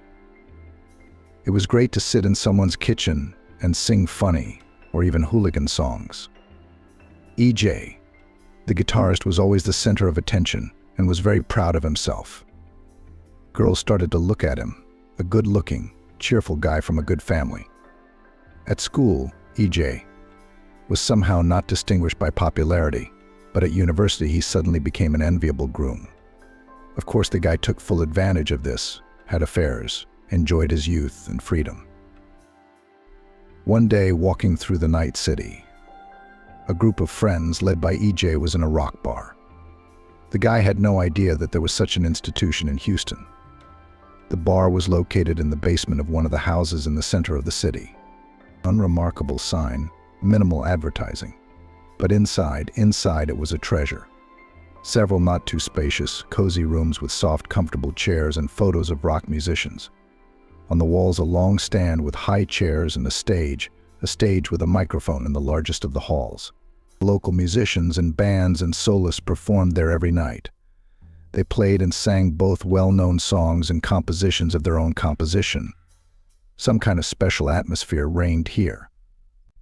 The old-timers of the bar seemed to have known each other for a long time and formed a single coherent organism. AJ immediately wanted to become a part of it. It was the very element he dreamed of plunging into. From then on, Ajay became a regular at the bar. He watched the musicians' performances with bated breath and then applauded them so that his palms burned. The guy sang along with the soloists, sometimes even dancing. That's how it goes. Gradually, Ajay became his own man in the bar. He got to know the musicians. Sometimes they even let him on stage between acts. Ajay played for the bar patrons and felt a wave of energy coming from the audience. It was great. The guy was trying to be part of a band. He'd met a lot of people here now. To play concerts as a member of a rock band, this was E.J.'s dream since his early years, but there were no offers of cooperation. And when EJ tried to offer his services, he was rejected very carefully and gently, trying not to offend. Ajay lacked something to realize his dream. Maybe charisma? Maybe charisma? Maybe talent, or both? He had to put up with it, but rock musicians were still idols and celestials for the guy. He liked to rotate in this environment, to listen to their conversations, to help them with performances. It was in this rock bar that AJ met Lexi. He still remembered that night. It was the end of May, time for university credits. AJ, as always, was having a hard time getting out of the trouble he'd gotten himself into. By habit, the guy did not spend the whole semester studying, and on the eve of the session he realized that he had to learn something, pay for something, and work off some credits. Like today, the teacher of economic theory agreed to give the negligent student admission to the session if he would repair his classroom. Ajay spent the whole day on this alone. His legs and back ached from the unusual physical work, but now he had the teacher's signature on his transcript. Ajay decided to visit his favorite rock bar after a hard day. Ajay showed up at the rock bar alone. The buddies were all busy. Someone went on a date with a girl because it was Friday, and someone was diligently preparing for another credit. No problem. Ajay had a lot of acquaintances in the rock bar, so he wouldn't be bored. And indeed, before he entered, he was already called by Andrew, a regular here. He was sitting with a couple of friends in the corner of the room at a table. Ajay gladly joined them. Joking, talking about life-friendly conversation was going along until Lexi appeared in the room.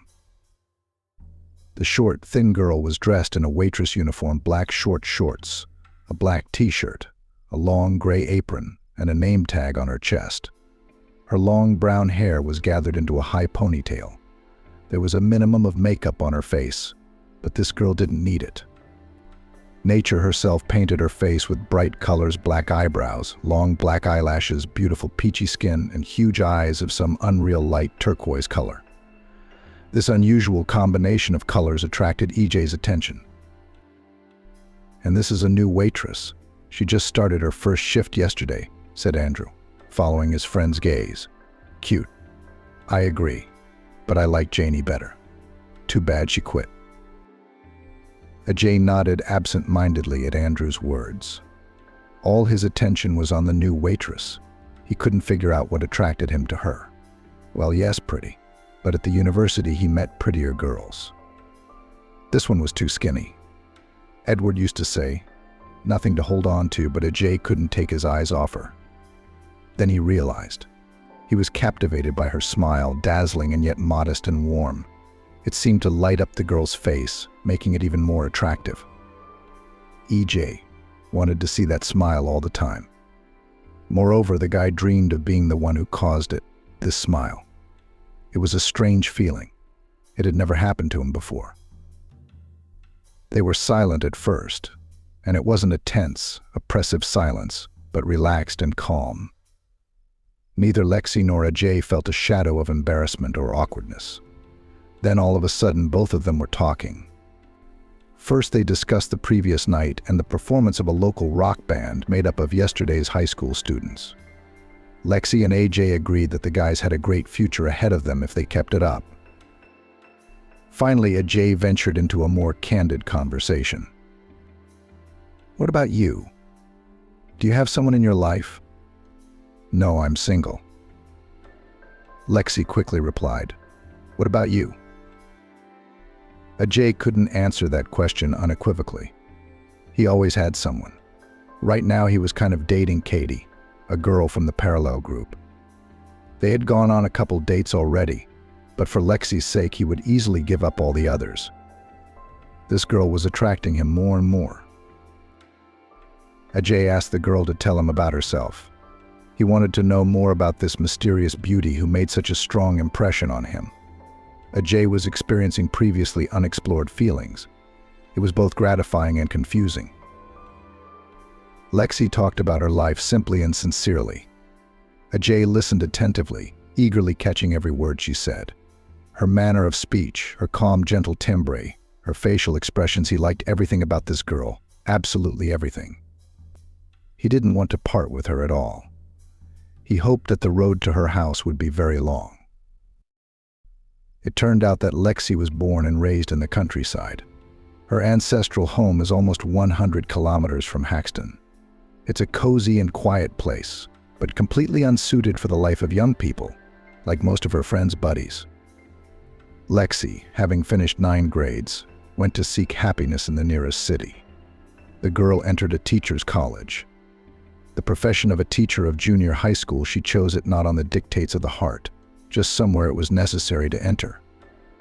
The girl studied, got a diploma, but she could not work in her profession. She ran away after a couple of months of employment. I realized that pedagogy is not my thing, Lexi admitted. Lexi shared her memories. I could not convey to these little people how to solve examples or write essays. I know how to do it all perfectly well myself, but I couldn't teach and interest the kids. It is one thing to study in college, and another thing to practice. It's heaven and earth.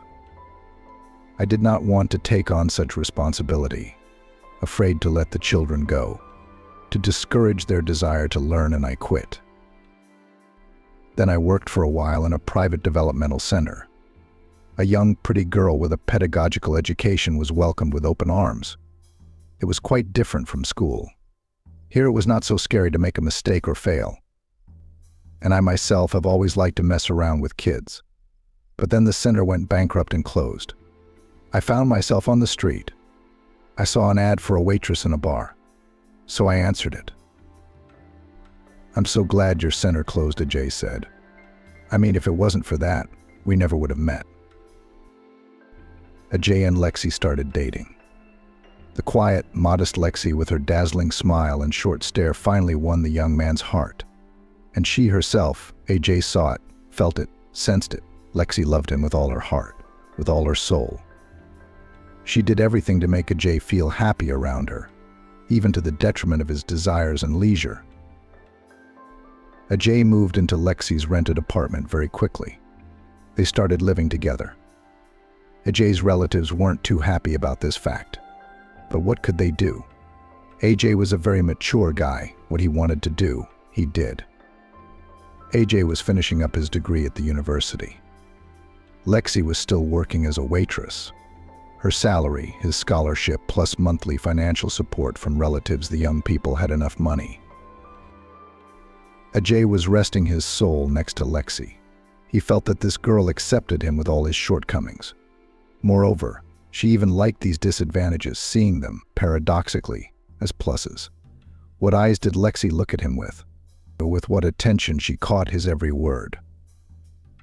And how many compliments EJ received when he played guitar for his girlfriend or sang to her. Next to Lexi, AJ felt like someone incredibly needed, important, successful, almost perfect. It felt really good. And then AJ didn't understand why, but everything started to change. Not at once, slowly, gradually.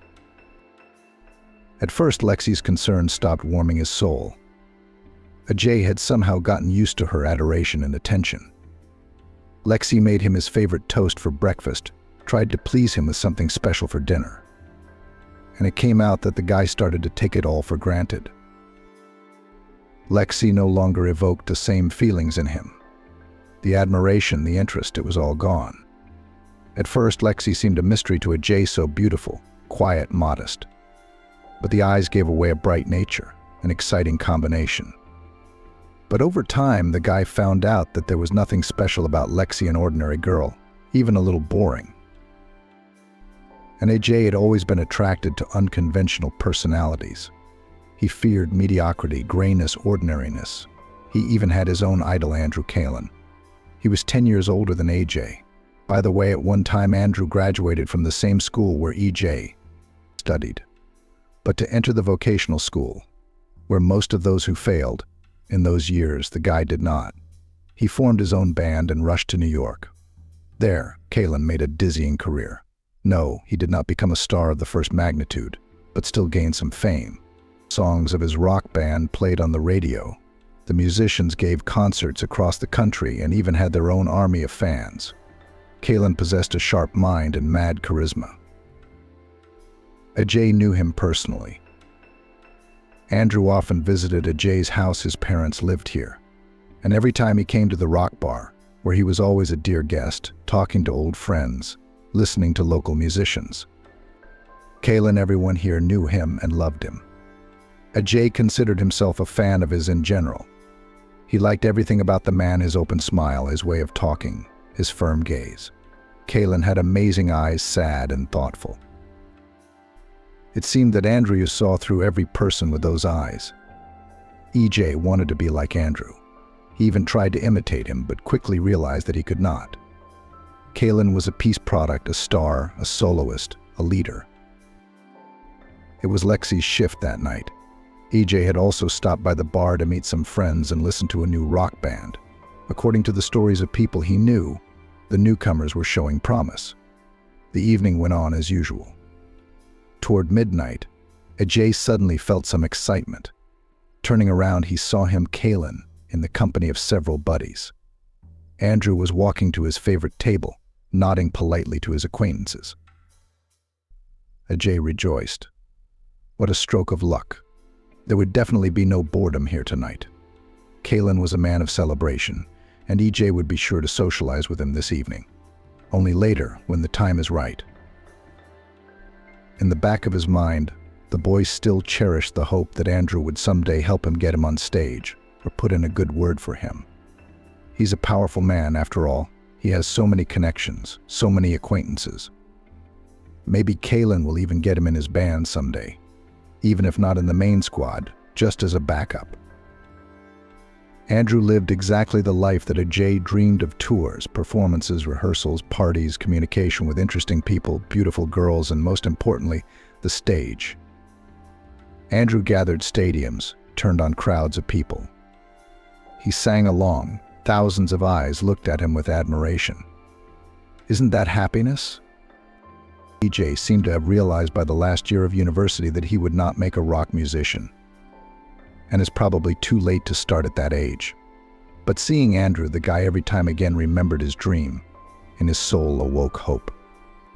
Andrew, he's a risk taker.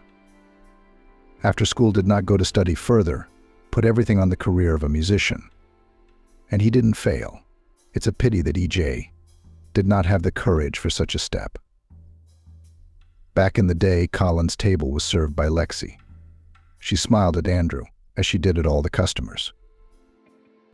He would look at her, and occasionally say a word or two to Lexi.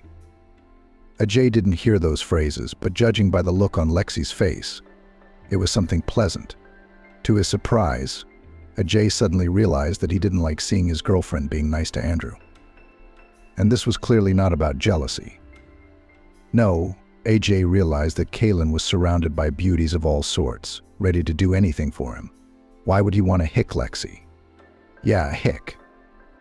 Now that he'd been living with her for a few months, Ajay could see that there was nothing special about her looks. The guy himself didn't know what it was about her that had gotten to him back then. EJ was uncomfortable with the fact that he wasn't the one chatting sweetly with the star. He has to patiently wait for the right moment. And Lexi is quietly talking to Andrew right now and doing it so casually and naturally, as if she doesn't realize who's in front of her. Or maybe she really doesn't. A few more hours passed. EJ decided that it was time to talk to his idol and headed to his table. At the same moment, Lexi rushed over to Kaylin with her order, and she swooped her tray at AJ. No, Lexi held the glasses with beer. Nothing even spilled out of them. The girl's good reaction saved the situation. But AJ still couldn't resist an irritated retort. An elephant in a china shop, the expression came out of his mouth automatically, the same words his mother used to bail out on AJ when he dropped or broke something. Lexi was embarrassed. She felt bad that AJ was emphasizing her slip-up to those present. If it wasn't for his caustic remarks, no one would have noticed anything. Well, why would you do that, Lexi? Kaylin smiled encouragingly. What kind of elephant is it? It's a very sweet and fragile young lady. Ajay looked angrily at Lexi. After those words from Andrew, she suddenly irritated him even more. The girl, sensing this, retreated. The rest of the evening went great. EJ had a great time in the company of Andrew and his buddies. It was interesting to listen to their stories about their turbulent youth and concerts in the capital. What kind of trouble did they get into in their time? A whole movie could be made. EJ liked to feel himself a part of this company, even if only for one evening. These people lived bright, loud, and laughed heartily. Lexi's shift was over. She walked over to Ajay, calling him home. Usually they always came home from the bar together. He just waved her off. He wasn't interested in her right now. Is that your girlfriend? Andrew asked. More like a groupie, Ajay answered without caring about Lexi's feelings.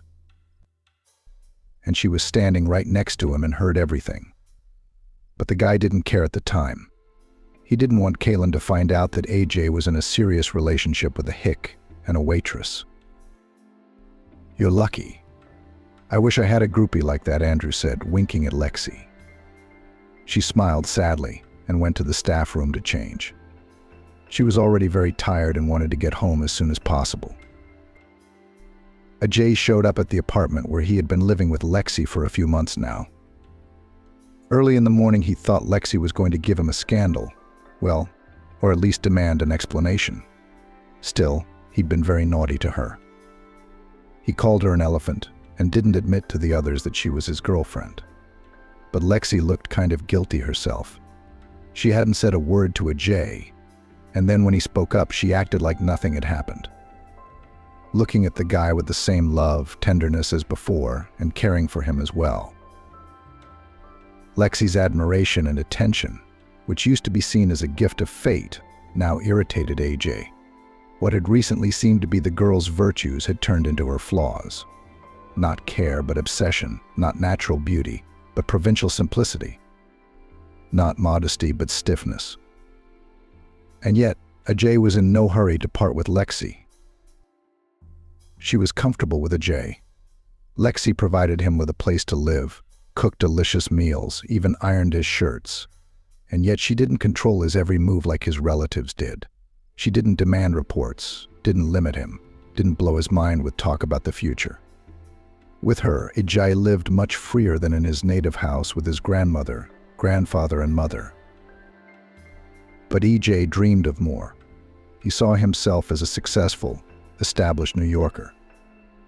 A bright girl with a model appearance, not Lexi from the province, should be next to such a person. The guy was looking forward to graduating from university, to move finally to the capital and start a new life. He didn't see Lexi around him. She was just a stopover, nothing more. But Ajay's plans were almost ruined by a ridiculous accident. We need to have a serious talk, those were the words Lexi had used to greet AJ from the university one day. He had just sat through 5 consecutive classes. Consequently, he had neither the energy nor the desire to talk to the girl, but she showed an uncharacteristic persistence. Okay, Ajay sighed. He realized that he had no way out. I'm expecting a baby. Lexi lowered her gaze. She was obviously feeling very embarrassed. Ajay felt like he'd been splashed with cold water. What do you mean? I don't understand. What's there to understand? It's simple. I'm expecting a baby. Are you sure about that? Ajay asked with hope in his voice. It can't be any more certain than that. That's a twist. What about New York? What about AJ's plans and dreams? Now it's all over. AJ tried to talk Lexi into terminating the pregnancy. He told her it was too soon for them to be parents. A baby needs a grown-up mom and dad, and they're almost kids. I'm not ready, the kid was honest. What kind of father am I? I haven't even finished university yet. I get it, Lexi sighed heavily. You don't have to worry. I'll raise him on my own. The girl looked so unhappy, so confused. And how could she be alone? AJ knew full well that Lexi couldn't handle it. Likewise, Ajay knew he wouldn't leave her now, or rather he wouldn't abandon his child. Ever since he was a child, he had heard unflattering things about his own father. This man could not have known of his son's existence at all, and still turned out to be a scoundrel for not taking part in his upbringing. Grandfather, mother, grandmother, all together they managed to firmly hammer into EJ's head a simple rule: you cannot abandon their children under any circumstances. Anyone who does so is unworthy of respect, love, and a happy life. It is the gravest sin a man can commit. And now EJ finds himself in almost the same situation as his father once was. He is pregnant with a girl with whom he was just having fun, not planning a serious relationship. Only unlike his dad, EJ won't be able to disappear into the vast expanse of his immense homeland, and he won't be able to escape the consequences. No, of course Lexi won't go after him. She's not lying when she says she's going to raise the baby alone. But Ajay's conscience won't allow him to remove himself from the situation. Well then, we'll get ready for the wedding. Ajay sighed and forced a semblance of a smile. Well, I guess we'll just have to adapt to the new circumstances. Come to think of it, Lexi wasn't the only one to blame for this situation. He, Ajay, had a part in it as well. Lexi is certainly not the limit of his dreams, but she's a good person to live with. She's homemaker, quiet, caring. She'd probably be a good mom, too. And New York? It can wait. It's not going anywhere. Ajay's gonna get his way. The boy honestly tried to cheer himself up with those thoughts. So what if it's a baby? The main thing is that it should be born in marriage. Decency will be observed. And then you can get a divorce and realize the old plans. True, you'll have to pay alimony for 18 years, but that's no problem. EJ would have such an income that these obligatory deductions would not do him any good. Lexi hugged Ajay, snuggled up to him. I knew you were reliable and that you could be trusted, she said. Before, Lexi's confession might have filled Ajay with energy and joy, but now she seemed like an obstacle, a stone around his neck, a problem. So he remained silent. Ajay introduced Lexi to his relatives. How could he not? The wedding was coming up. She won their hearts right away. Her grandmother was especially excited. She tirelessly praised her grandson's bride and said that AJ was lucky to meet such a girl. Preparations for the wedding began. Lexi looked so happy, so excited. Her cheerful look annoyed AJ, and talking about the upcoming celebration pissed him off. Everyone around him was rejoicing, but he felt like a trapped animal. All his plans had gone to shit because of her, because of Lexi. Here it is, the long-awaited and cherished diploma in his pocket already. The defense was perfect. Now would be a good time to get on a plane and go to New York, start a new life. And here it was, the wedding, Lexi's glowing face, the baby. Lexi was still working at the bar. Ajay, on the other hand, decided to take a vacation after a tough finish line. First credits, then exams, then a diploma. He would have time to work on it. There are times ahead when Lexi will be on maternity leave and he, Ajay, will have to support his family. So he was entitled to a little rest before this race. More and more often now, Ajay went to the rock bar to sit with his friends and have a beer or two. He looked with envious eyes at the young and not so young musicians performing on the stage. Some of them would stay in this small godforsaken town. Some of them had a great future ahead of them. Looking at these people, EJ began to realize that he had done wrong with his life. A man is born and lives only once. He has no time for the unlove that goes for people and things. But commitments held Ajay like a snare. He wanted to howl at the moon at such a life and prospects. His friends had no idea. They thought that AJ was just a little nervous about getting married and having a baby. That's just a normal thing. But AJ didn't try to dissuade them. He was suffering alone and desperately hoped that things could still catch up. Not now, but later in a couple years. His plans weren't overturned, just put on hold for the time being, just so long as this swamp didn't swallow him up. One such night at the bar, when Lexi was staying home and AJ was enjoying some freedom, he met Janie, a tall, dazzlingly beautiful girl. Long hair in loose waves down to her waist, tight jeans revealing a flat stomach. Top. She showed up surrounded by her girlfriends. They were pretty girls too, but all their virtues paled in comparison to Janie's beauty. Ajay hadn't taken his eyes off her from the moment she entered the hall. He wasn't the only one. By the way, his friends had already left, and AJ was still sitting at the table, sipping his beer and watching. He liked everything about her, her smile, her loud laughter, her gestures. Janie was clearly a leader among her friends, and in general she behaved like a leader in life.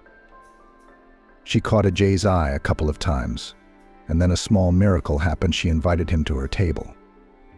Most of her friends had already dispersed by then. Two silent girls remained, who did not interfere in any way with the conversation between Janie and EJ. In the course of the conversation, it became clear that the young people had a lot in common. Janie was a couple years younger than EJ, and had also been raised without a father. Her grandmother and mother insisted that the girl should go to the law school of the local university after school. And Janie herself, as long as she could remember, dreamed of becoming an actress. She was attracted to the stage, creative environment, metropolitan life. "You're really going to be a great actress," Ajay assured her sincerely. "With such a stunning appearance. Yes, for you directors will arrange fights." "Thank you." Janie smiled without embarrassment. "I think so too, but I wasn't ready to argue with my mother and grandmother at that age. Not like I am now. At first I listened to my older relatives, and then, as I got older and stronger, I said I was an adult, and I wouldn't let them manipulate me and control my life anymore," Janie said. "Anyway, today I withdrew my documents from the university. I'm not going back. In a couple of days I'll take the train and go to New York forever. Even if I don't become an actress, I'm not coming back here." Ajay looked at the girl with admiration. How wonderful she was. Janie, unlike him, did not betray her dream, despite external pressure. She wasn't afraid to leave the university and go to New York into the unknown. In that, she's like the heroine of the movie. And Janie is bound to win, with such looks, character, and assertiveness. Next to this girl, AJ suddenly seemed worthless and cowardly. But it didn't last long, because Janie suddenly kissed Ajay.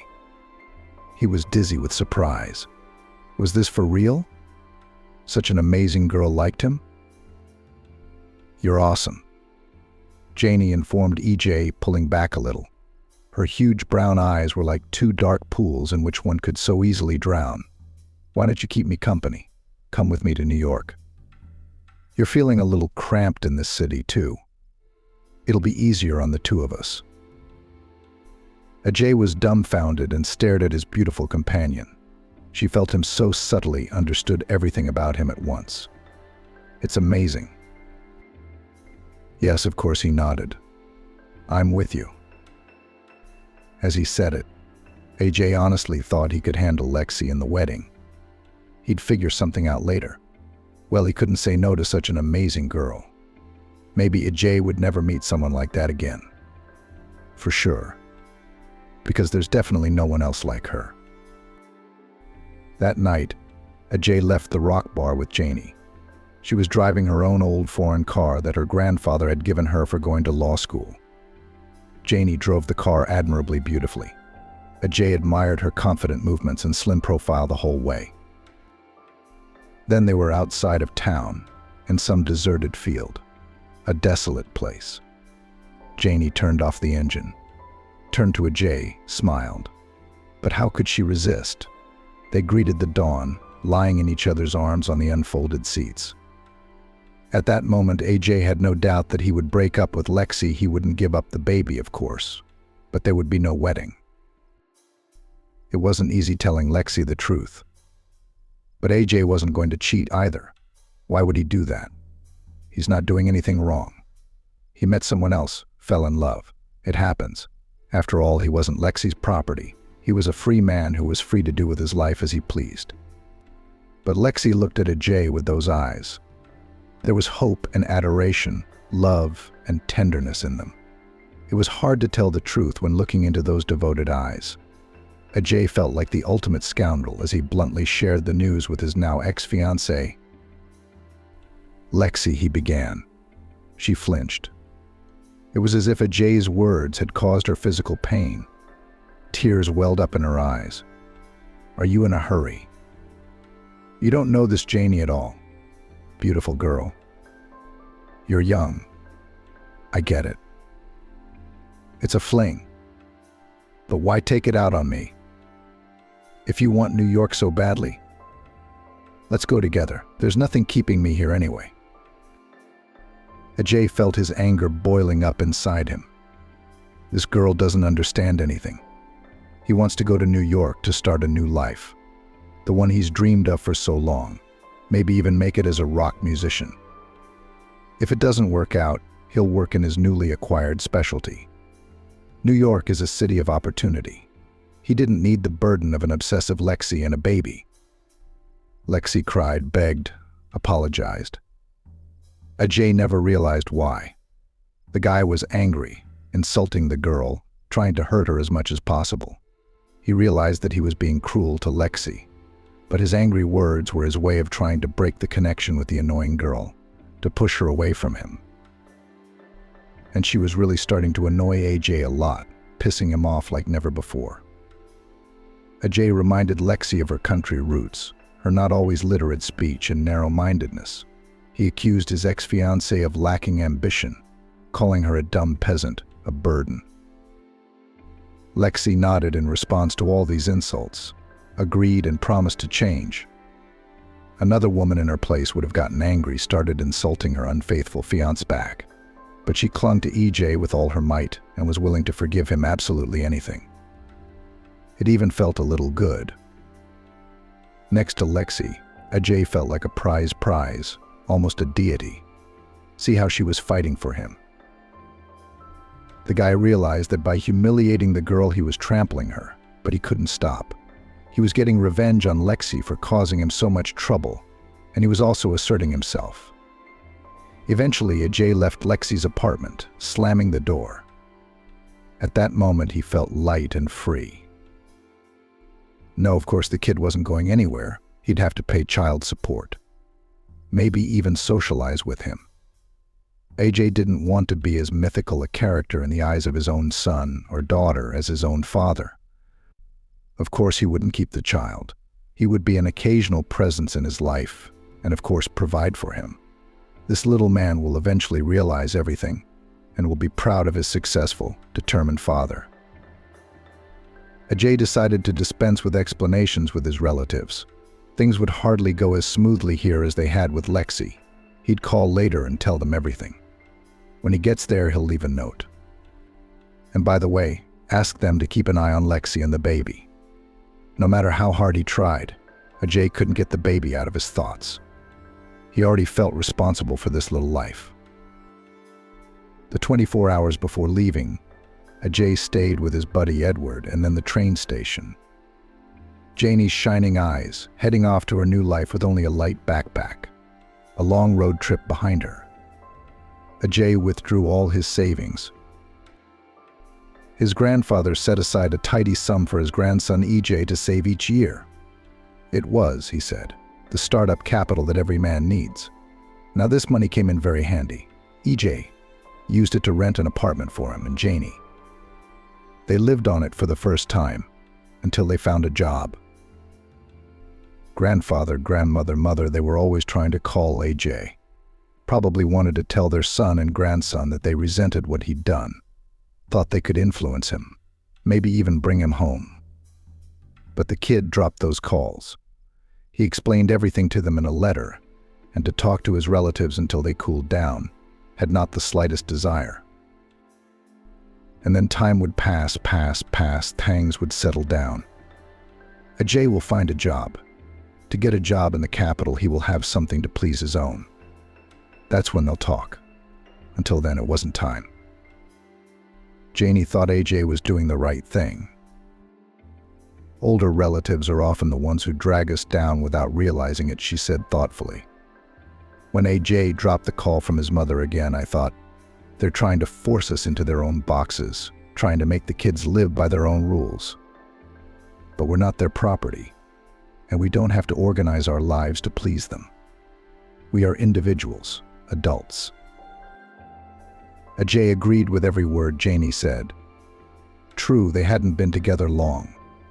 The young beauty had quickly found a wealthy patron in the capital and had gone to him without a second thought. Ajay felt abandoned, humiliated, lost. He felt almost physically hurt by the girl's betrayal. He thought he had finally met his soulmate. Janie understood him like no one else, and he agreed with every word she said. It was a rare thing.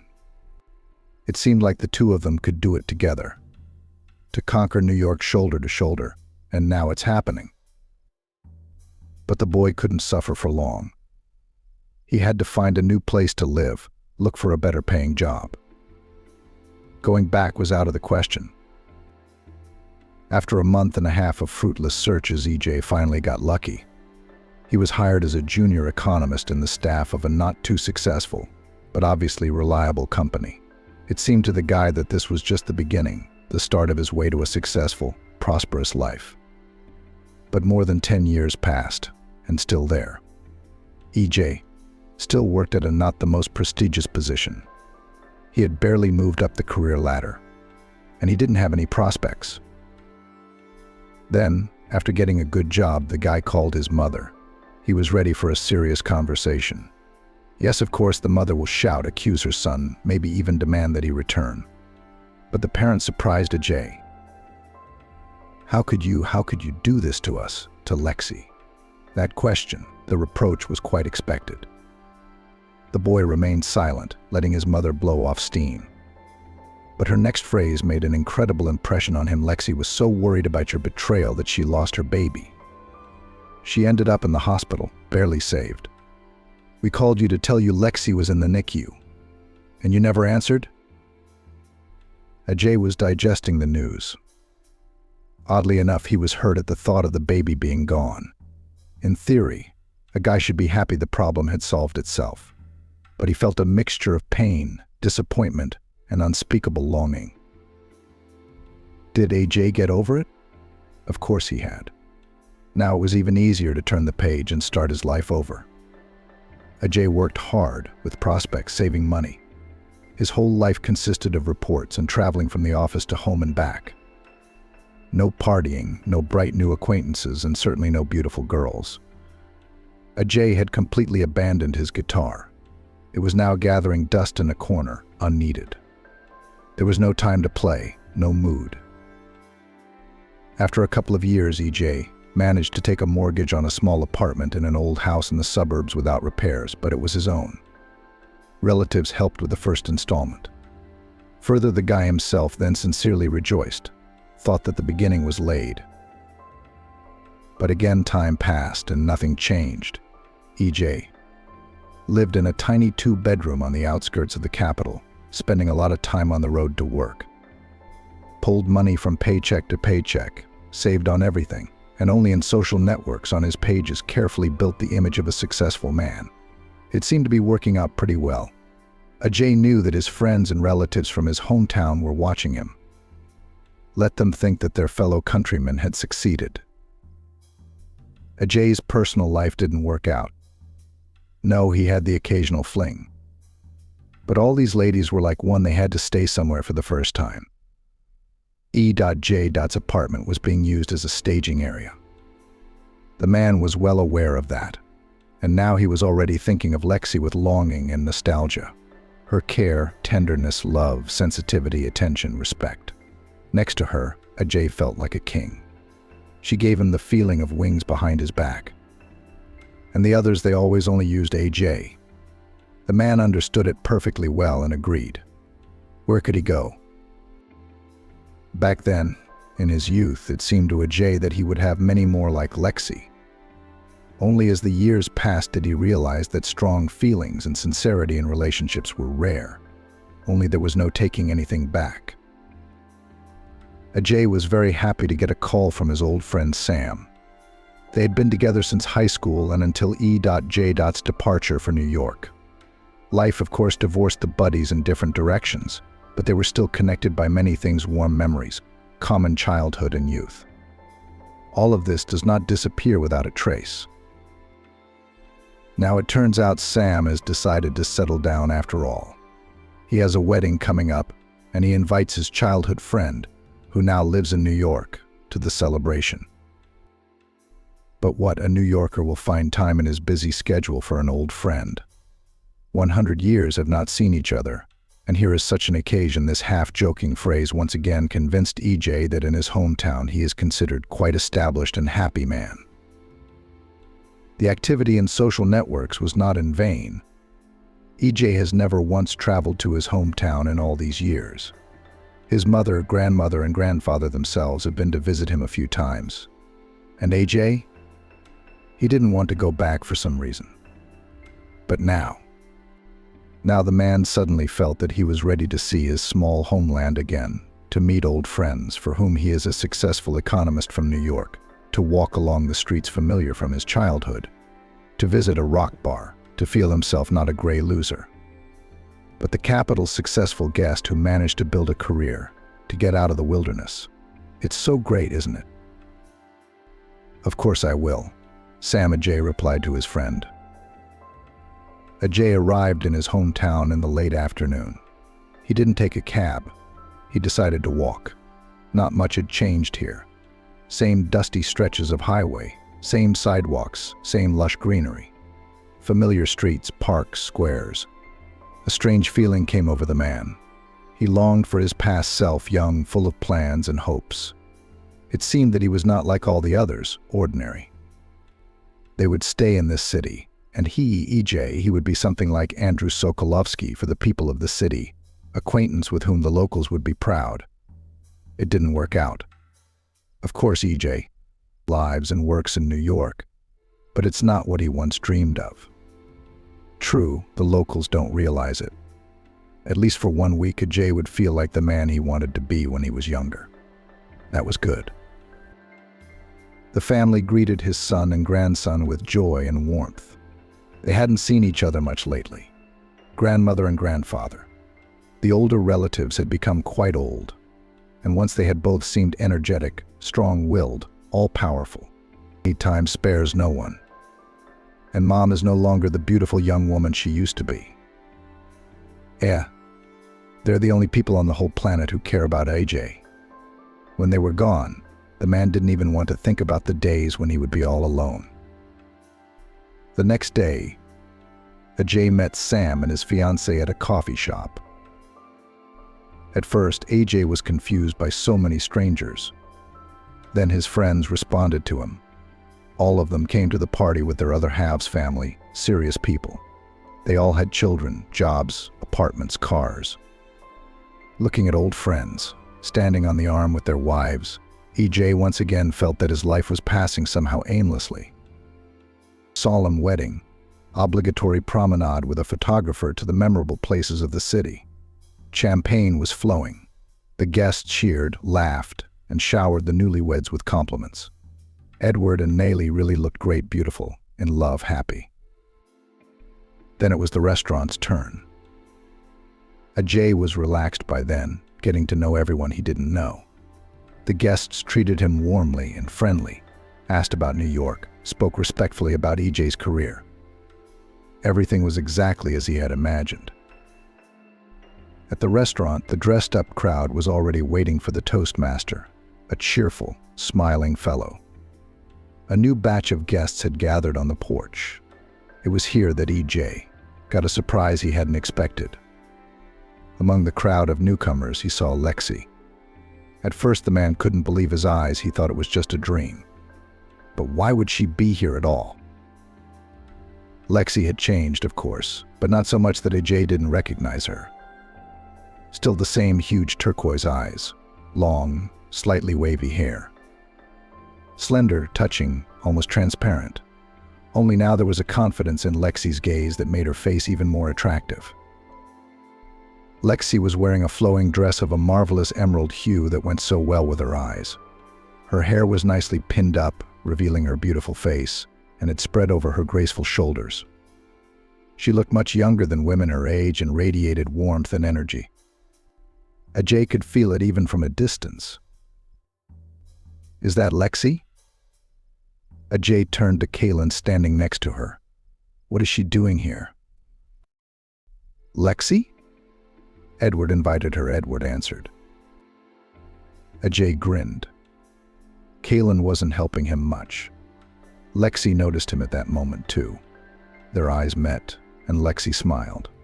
That beaming smile of hers had a strange effect on AJ.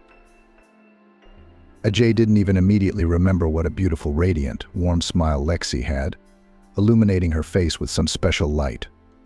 On the one hand, she charmed him, but on the other hand, the man felt anger rising in his soul. Yes, he was angry at Lexi. For some reason, she was the one he suddenly assigned blame for his life not working out too well. Lexi had been just a clingy girl back then, years ago, annoying and demanding of his attention, unwilling to give him freedom. She was the one who had made him run away to New York when he wasn't quite ready for it. It's all her fault. And now Ajay is forced to live a miserable existence. And Lexi showed up at the wedding so beautiful, clearly successful, confident, and smiling at him now with a sense of superiority. Ajay nodded dryly at Lexi and hurried off into the crowd. But now the celebration was no longer as enjoyable as before. Ajay watched from his seat as Lexi cheered. She talked easily with the guests. Many knew her. She laughed. She danced. Lexi was being asked to dance by the men. The young lady was clearly a success, which is not surprising. But strangely enough, she showed up to the wedding alone. Colin said Edward invited her. Why would she do that? Was it because of him, Ajay? Lexi was clearly enjoying herself, and everything seemed to be going well for her. Her jewelry seemed to be modest, inconspicuous earrings and a thin necklace. But Ajay was well aware of how much it cost a fortune. As were Lexi's shoes from a decidedly not budget brand. Ajay recognized the signature red soles. Lexi didn't look like she lived in her town at all. She looked modest, yet expensive and sophisticated. The local ladies were old-fashioned, preferring to shine at events like weddings, bright makeup, flashy clothes, flashy hairstyles. Lexi stood out to them. And for some reason that pissed Ajay off. He felt like Lexi was looking at everyone with superiority, including himself. Ajay wanted to bring Lexi down to earth, to show her who she really was, a country girl, a former waitress he'd left years ago because he didn't want to commit to a country girl. She shouldn't be acting like a queen here. Ajay is the capital's guest at this wedding, not her. The man was waiting for the right opportunity, and now it presented itself. Lexi, picking up the tray, hurried over to an elderly woman, seemingly the bride's grandmother. She was feeling ill from the heat. Lexi noticed this and rushed into the kitchen. She came back with a tray with a carafe of cold water and a couple of glasses. Ajay hurried toward his ex-fiancée. He wanted to humiliate her. A suitable phrase was already ripe in his head. Hey, the past just won't let go. Waitress reflexes in action. Those words were meant to remind Lexi of her past, of who she really was. Lexi looked up at Ajay with surprised eyes and seemed a little confused. Just like that, all of her outer gloss had come off. Lexi hadn't changed a bit, and it seemed that Ajay was still a huge influence on her, just like before. "Hello to you too," Lexi said quietly. She placed the tray in front of the old lady and stepped back. Ajay, pleased with himself, went to his seat. He felt almost happy. Yes, he had succeeded in hurting Lexi. Now she didn't look so arrogant and radiant anymore. That's great. Ajay asked a young girl, who seemed to be Nayli's niece, to dance. The young lady had been casting amorous glances at the lonely guest from the capital all evening, having fallen under the spell of a supposedly successful man from New York. Young people fall for them nowadays. EJ decided to take advantage of the impression he made on the girl and asked her to dance. She gladly agreed. The man did it for Lexi's sake, let her see how much fun he was having here and how popular he was. It seemed that AJ had succeeded in achieving the desired effect. Lexi looked up at him, hugging her young cousin, the bride, in a dance, and there was sadness in her eyes. Perhaps she was jealous. Perhaps she still had feelings for him.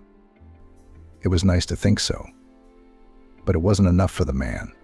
He wanted others to make fun of Lexi. Why, he didn't understand. Perhaps by humiliating her, he felt more successful and important. Silly, of course, but that's the way it was. Ajay watched Lexi discreetly, waiting for the right opportunity. And lo and behold, it happened.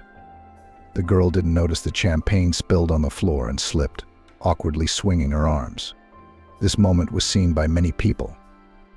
Lexi almost fell. At the last moment, she managed to hold on to the column. Someone I hid, someone smiled, and Ajay uttered at the top of his voice. "There you go, just like you were an elephant in a china shop.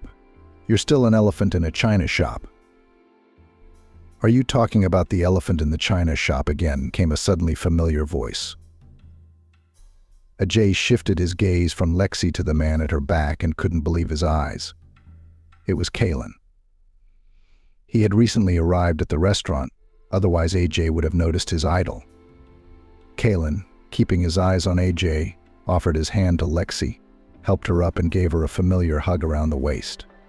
Ajay couldn't believe his eyes. Lexi looked sad at that. The elephant in the china shop. Is that what you called her at the bar back then, remember? AJ nodded, though that moment had been erased from his memory. But since Kalen says so, it must have been. "That phrase of yours is how my introduction to this beautiful girl began." Kalen smiled at Lexi. "So thank you for that. But don't talk to her like that again, or you'll be dealing with me." Kalen seemed to be joking while saying that sentence, but his eyes were very serious. A stunned Ajay returned to his seat. His lady, his young cousin Nayli, sat down next to him and began to chatter something excitedly. But EJ was not concerned with her. He was looking at Kaylin, who was very gently supporting Lexi by the arm. A crowd immediately gathered around them, of course. Edward was there as well. Old acquaintances were drinking, cracking jokes, discussing something cheerfully. But AJ couldn't bring himself to join them, even though he really wanted to. He was too stunned, lost, confused. "I don't understand anything. What's even going on here?" he uttered at last. "Kaylin, what's he doing here? Isn't he a buddy of Edward's?" "Edward has known him since his youth. Kaylin is his idol," replied E.J.'s young companion, and she happily told everything she knew. It turned out that Kaylin, who has made a good career in New York, often visits his hometown. He has parents here who didn't want to leave their small homeland, and friends, of course. Kaylin kept in touch with Edward and his buddies all this time. They often met at the Rock Bar. AJ would have been in that hangout too if he hadn't left. Gradually, an almost friendly relationship developed between them all. Lexi? He met her at the same Rock Bar. The girls shared details. They say she was insulted by some guy right in front of Kaylin, and it was because of that he paid attention to her.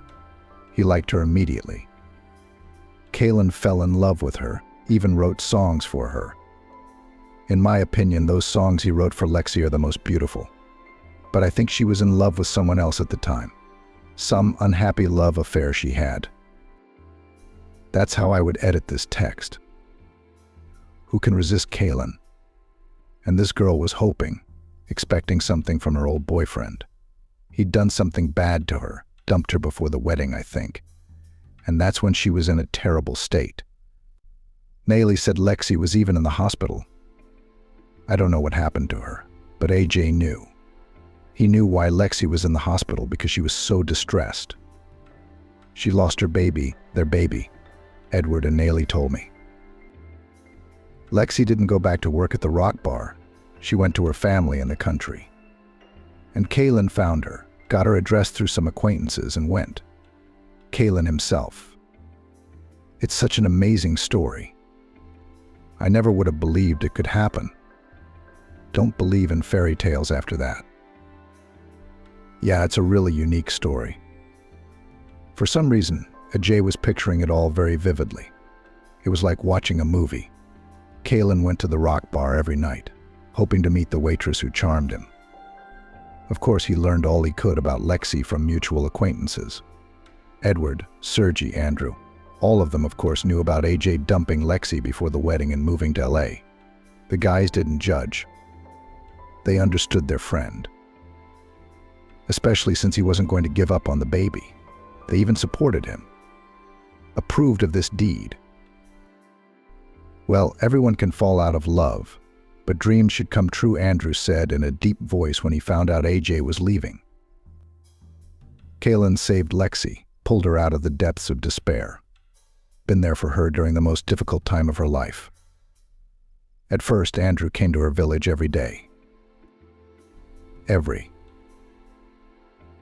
day, E.J.'s young companion exclaimed adorably. But she, it's strange, didn't want to be with him. Is that how it's possible? I can't imagine it. Such a man. And she must have loved that old one of hers, the one who left her on the eve of her wedding. But Kaylin kept visiting her. It's so romantic. So, of course, Lexi melted. And they've been together ever since. They got married? AJ saw once in the press about Kaylin's wedding, but there were no photos from the celebration online, and Andrew preferred to keep his private life private. AJ had no idea that Kaylin's wife was Lexi. Lexi, whom he had run away from years ago, and for whom, apparently, he still had some feelings. Why else would he suddenly have this strange desire to humiliate her in front of everyone? Yes, they got married, said AJ's companion. The wedding was here, by the way. Both of them didn't want to make a fuss about the event. Everything went quietly, modestly. Then they flew to New York and now live there. They flew here for a couple of days to visit Andrew's parents. Edward found out about it and invited them to the wedding. Pretty cool, huh? Lexi got here first. Kaylin had some urgent business to attend to, but here he is. Aren't they a great couple? Ajay looked at Andrew and Lexi. They were sitting at the other end of the table surrounded by guests. Andrew had his arm gently around his spouse's shoulders, and she had her hand on his knee. Idle. They really looked like a harmonious couple and looked great together. Ajay suddenly realized that he was the one who wanted to hug Lexi and look into her eyes. He's the one who wants that woman's smile. He would never again meet someone who would love him so genuinely. Ajay had tried many times, but it was all wrong. He himself, with his own hands, destroyed his happiness years ago. And now his reality is this: he works for pennies, lives alone. No friends, no favorite woman by his side, no children. The man who was once his idol and whom EJ still sincerely admires. Kaylin considers him a scoundrel. And quite rightly so, by the way. They have kids as if reading his mind. AJ's companion completed the picture of Lexi's current happy life. She had no idea that AJ was the abusive groom who had abandoned his bride before the wedding. Otherwise, it was unlikely she would have spoken to him in such a friendly manner. The boy and girl are twins, continued EJ's companion. I've seen them, they're so cute, like the babies in the commercials. Ajay felt like a lowlife. At first, he had wanted to make a splash with his acquaintances, to come here as a visitor from Los Angeles. Successful, more successful than his friends in Nashville. At least for a couple days, to feel like someone more important than he was. And wanting to humiliate Lexi was pathetic and ridiculous, too. She was doing so well in her life that his attempts to ruin her mood seemed silly, to say the least. Ajay couldn't stand to be here anymore. The very atmosphere was weighing on him. The sight of happy faces, familiar faces from the past, made him sick to his stomach. It was not enough to start behaving inappropriately in front of everyone. Ajay felt close to smashing a plate on the floor, smashing a wall with his fist, or worse, crying. He was cut short by a cloud of all sorts of emotions. Ajay realized he had to leave silently, quickly, without saying goodbye to anyone. Kaylin himself was here. It was unlikely anyone would notice his disappearance now. The man got up and headed for the exit. Hurry, hurry, we must hurry. Hurry to get far away from here. It didn't matter where. It was not a matter of the first importance. And so AJ wandered through the night streets of Nashville. He's already gotten a decent distance from the restaurant. His feet carry him toward downtown. The man passed a rock bar. No, he had no desire to return to that place. He left behind the public garden where he spent so much time with his friends. Bypassed the amusement park. He had many memories with each of these places, mostly happy and pleasant ones. He didn't want to go home. His mom, grandfather, and grandmother would be there. They'd start asking Ajay about what happened, worrying. No, it's better to be outside alone. Ajay would come back later, when the family was tired. The man walked through Nashville wherever he was going. Crushed, confused, he felt like a complete non-entity and regretted coming to his friend's wedding. Wait, there's no way I can catch up with you, came a voice from behind him. The man turned around. The same young girl, the bride's cousin, was rushing towards him. What are you doing here? You left so suddenly. I followed you. Your face was strange and very sad. I think she blurted out. Why did you? Why did you follow me? The man wondered. Well, because I didn't feel like breaking up with you. The man looked into her pure, sincere eyes and wondered, could he, so lowly and mean, really like this young creature? To all appearances, the girl was really enchanted by him. Strangely, but it made his soul warm. He realized that all was not yet lost. He's only 35. A whole life was ahead of him, and what kind of life it would be depended only on him. Obviously, he's made a lot of mistakes. But he's only human. The main thing is to make the right conclusions and live on, live happily. Something needs to change in yourself and your worldview. If the previous actions led to such a deplorable result, it means only one thing now: it is necessary to act differently. That's all. The girl looked at him with hope. In her eyes he saw admiration. No, the man was not going to take advantage of the young beauty's naivety. Right now he would just walk her to the restaurant, and there was no telling what might happen to a young girl on the street at night. He'll say something encouraging and wise to her goodbye. He's an adult, after all, and will leave this town. He's got a long way to go to work out his mistakes. But it's going to work out, it's going to work out, it's going to work out.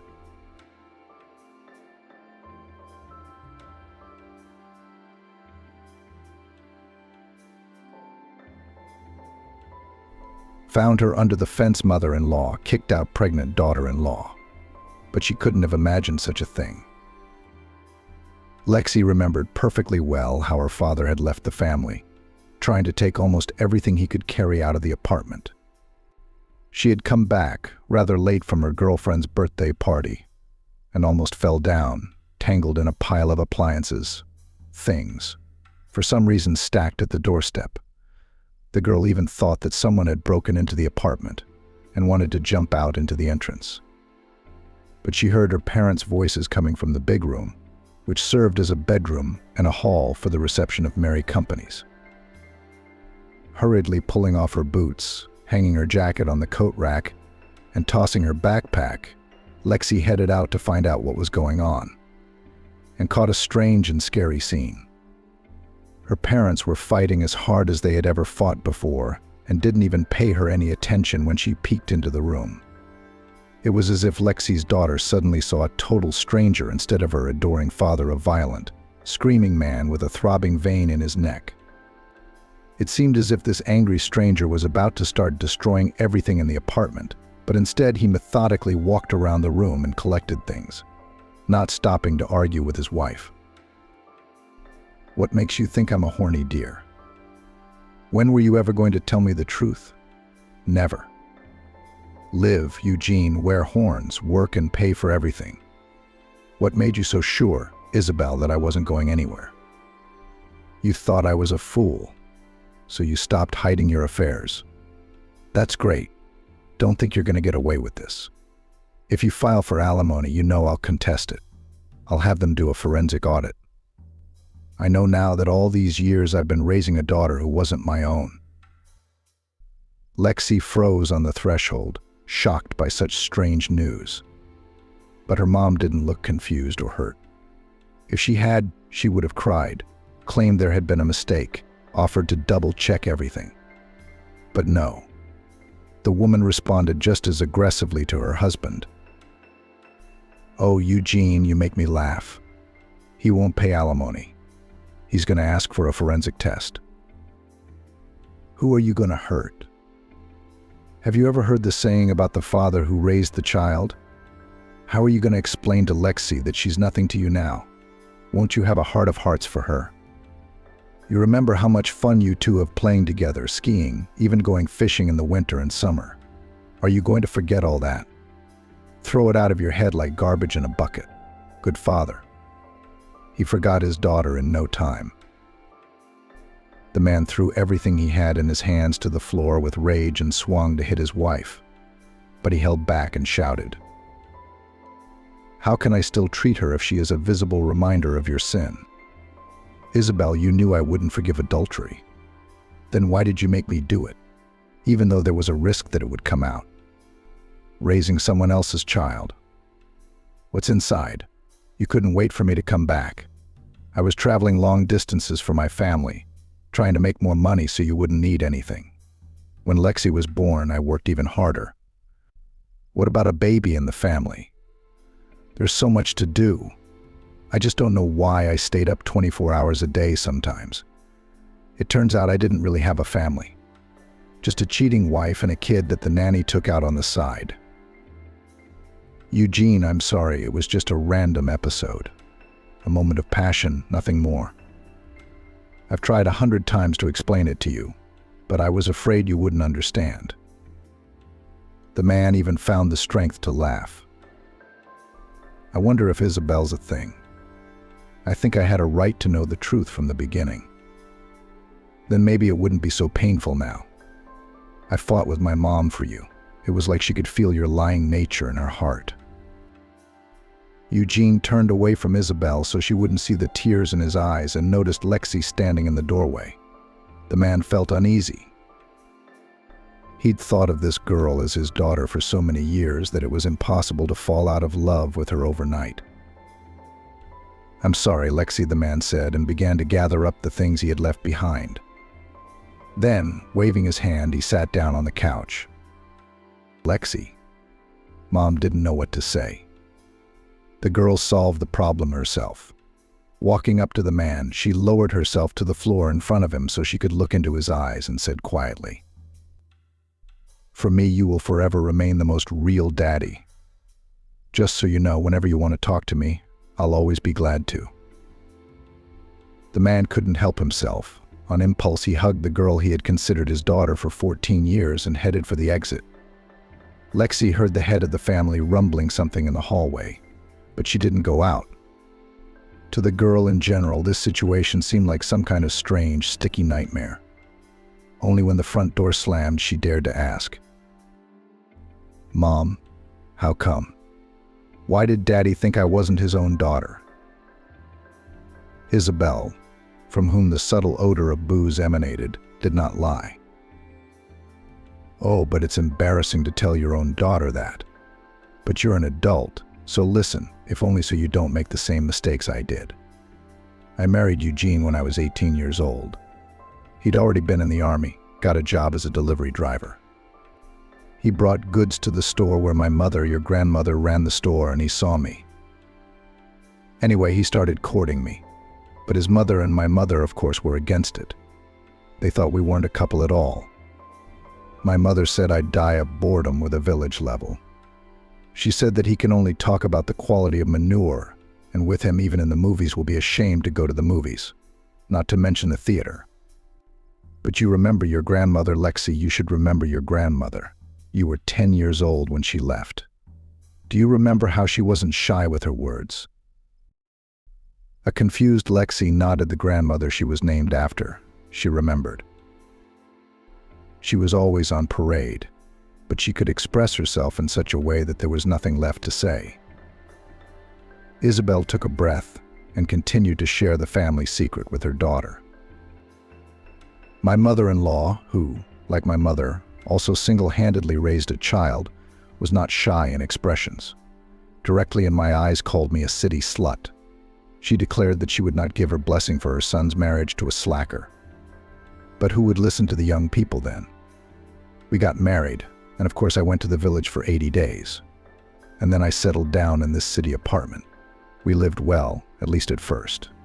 Then money became scarce. My mother refused to help with finances. You do it yourself, children yourself, since you already consider yourself so mature that you got married. Friends advised Eugene that trucking was more profitable, and he started traveling.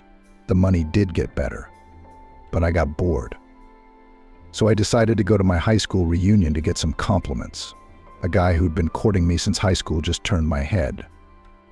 Kind of made up for lost time. I'm not saying I resisted. Certainly had no reason to be proud of myself. It just so happens you're not really Eugene's daughter. Your real biological father, by the way, found out from me that you were born. But by then, he was getting married and didn't want to change anything in his life.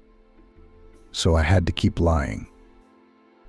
My mother-in-law, as soon as she saw you tiny, started saying that you were not from their family. She only came to visit a few times, and all the time she frowned as if she had eaten a lemon without sugar, so disgusting to look at. She never invited us to vacation. My mother-in-law couldn't know for sure that I had deceived her son, but she was convinced of it. And she didn't need proof.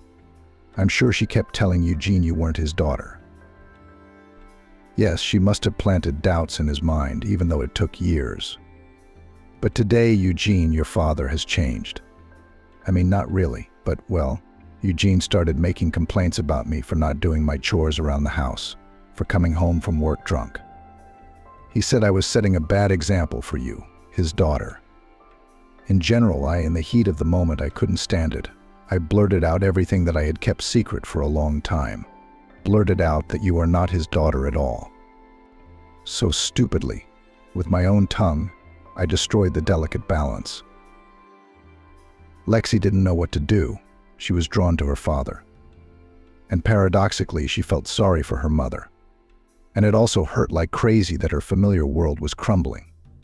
Lexi's class was made up of students from single-parent families. They seemed to try to pretend that they didn't care about having a mom and dad together. But Lexi still caught the occasional hint of jealousy. Lexi was genuinely happy, thinking her parents were quite happy. Up until this evening, her family had seemed like a safe haven. And now it appeared there was no idyll. It was all a sham. Lexi's good mood as she crossed the threshold of her home was gone. A vague and therefore even more frightening prospect loomed ahead. Before the court hearing where Lexi was to be asked which parent she wanted to stay with, Eugene approached her. He didn't look the girl in the eye and said, "I now, when not on the road, I live at my mom's place in the village. It's cheaper and more convenient. On the payment of alimony, I will not object, but take you to me cannot. Especially you know the whole truth, and I'm afraid with my mom you will not find common ground. I raised you, and you're a complete stranger to her." So Eugene asked the court to let Lexi live with her mom. Lexi got mad and screamed, uninhibited. "Fuck you and your alimony. And that crazy grandma, I don't even remember, fuck you. I don't need anything from you, I'll do without." Isabel, who was talking to an acquaintance, jumped up to her daughter and almost ex-husband and pulled the furious Lexi away from Eugene. The girl was sobbing. "Let's live without his help. I don't want to see him anymore, since he's so determined to eliminate me from his life." The divorce proceedings of Isabel and Eugene did not take long. The court made all the proper rulings, and the couple began a new phase of their lives. It would seem in the schedule of strong changes have not changed, because the head of the family for a long time was not at home. But the situation became something nervous. Isabel, like many women after the fateful changes, made a new haircut, began to pay special attention to her appearance. Of course, Lexi wanted her mom to be happy, even if it meant the breakup of a seemingly prosperous family. Of course, the dubious credit didn't belong to Eugene at all. At any rate, Lexi didn't blame her mom. And she reacted quite tolerantly to the news, which came less than a year after the final point in the family's unhappy history. "Anyway, daughter, we're having guests over tonight, Stephen, who's a friend of mine, and his son Kieran. I have 2 requests of you. First, I'd like you to help me clean up. Secondly, I want you to make a good impression on our guests. So dress tastefully, well, not flashy." Since that hopelessly ruined Saturday, Lexi had been in a constant stream of trouble. Isabel was literally spilling out in front of the guests, offering to taste the salad or the roasted meat. Stephen's bartending, who presented the landlady with 2 measly bouquets of 3 tulips each looking like it was at least 1,000,000 scarlet roses, infuriated Lexi. Even more antipathetic to Lexi was Stephen's son Kieran. He was only a year older than Lexi and proudly announced to the crowd that he had no intention of wasting time in school and would apply to college after 9th grade. Stephen nodded contentedly as he listened to his son. Isabel, who always told her daughter to get higher education, also approved of this decision, but at the same time she asked worriedly, "Well done, Kieran. But probably in the College of Deferment from the Army is not." The guy grinned. "So I don't need it. I have chronic flat feet, just like my dad." In the middle of the evening, Stephen proposed, and Lexi was miffed that her mom hadn't even consulted her, but had said yes right away. He clinked his juice glass with his fiancée and then started shouting, bitter. Like a fool. Lexi probably would have had an easier time accepting the next change if her mom and Stephen hadn't decided to move into the bride's spacious apartment and rent out the groom's place. When the guests, to the girl's relief, left, Lexi, clearing the table, asked her mom. "I just don't understand why your fiancé and his son decided to live with us if they have their own apartment. I'm happy to squeeze for the sake of strangers." Isabel was indignant. "No one will squeeze you. Kieran will live in the other room. Your nursery will still be your room and my room will still be mine." Lexi tried to explain her point of view. "It's still like a dorm. I don't think it's right. I can't even walk around half naked in my own house in the heat. It's a downer. If you want my opinion, I think it would be perfect if this Stephen of yours invited you to live with him. I can manage the housekeeping here without a problem." Isabel was adamant, and then she confessed. "We're going to need money soon, so we're going to have to rent the place out. I'm expecting Stephen's baby." Lexi understood that her mother, quite still a young 34-year-old woman, and such a scenario was quite predictable. However, the prospect of not only seeing a strange man and an unsympathetic guy all the time, but also becoming a babysitter loomed. This destroyed at the root of all the joy of the fact that the parent found her happiness.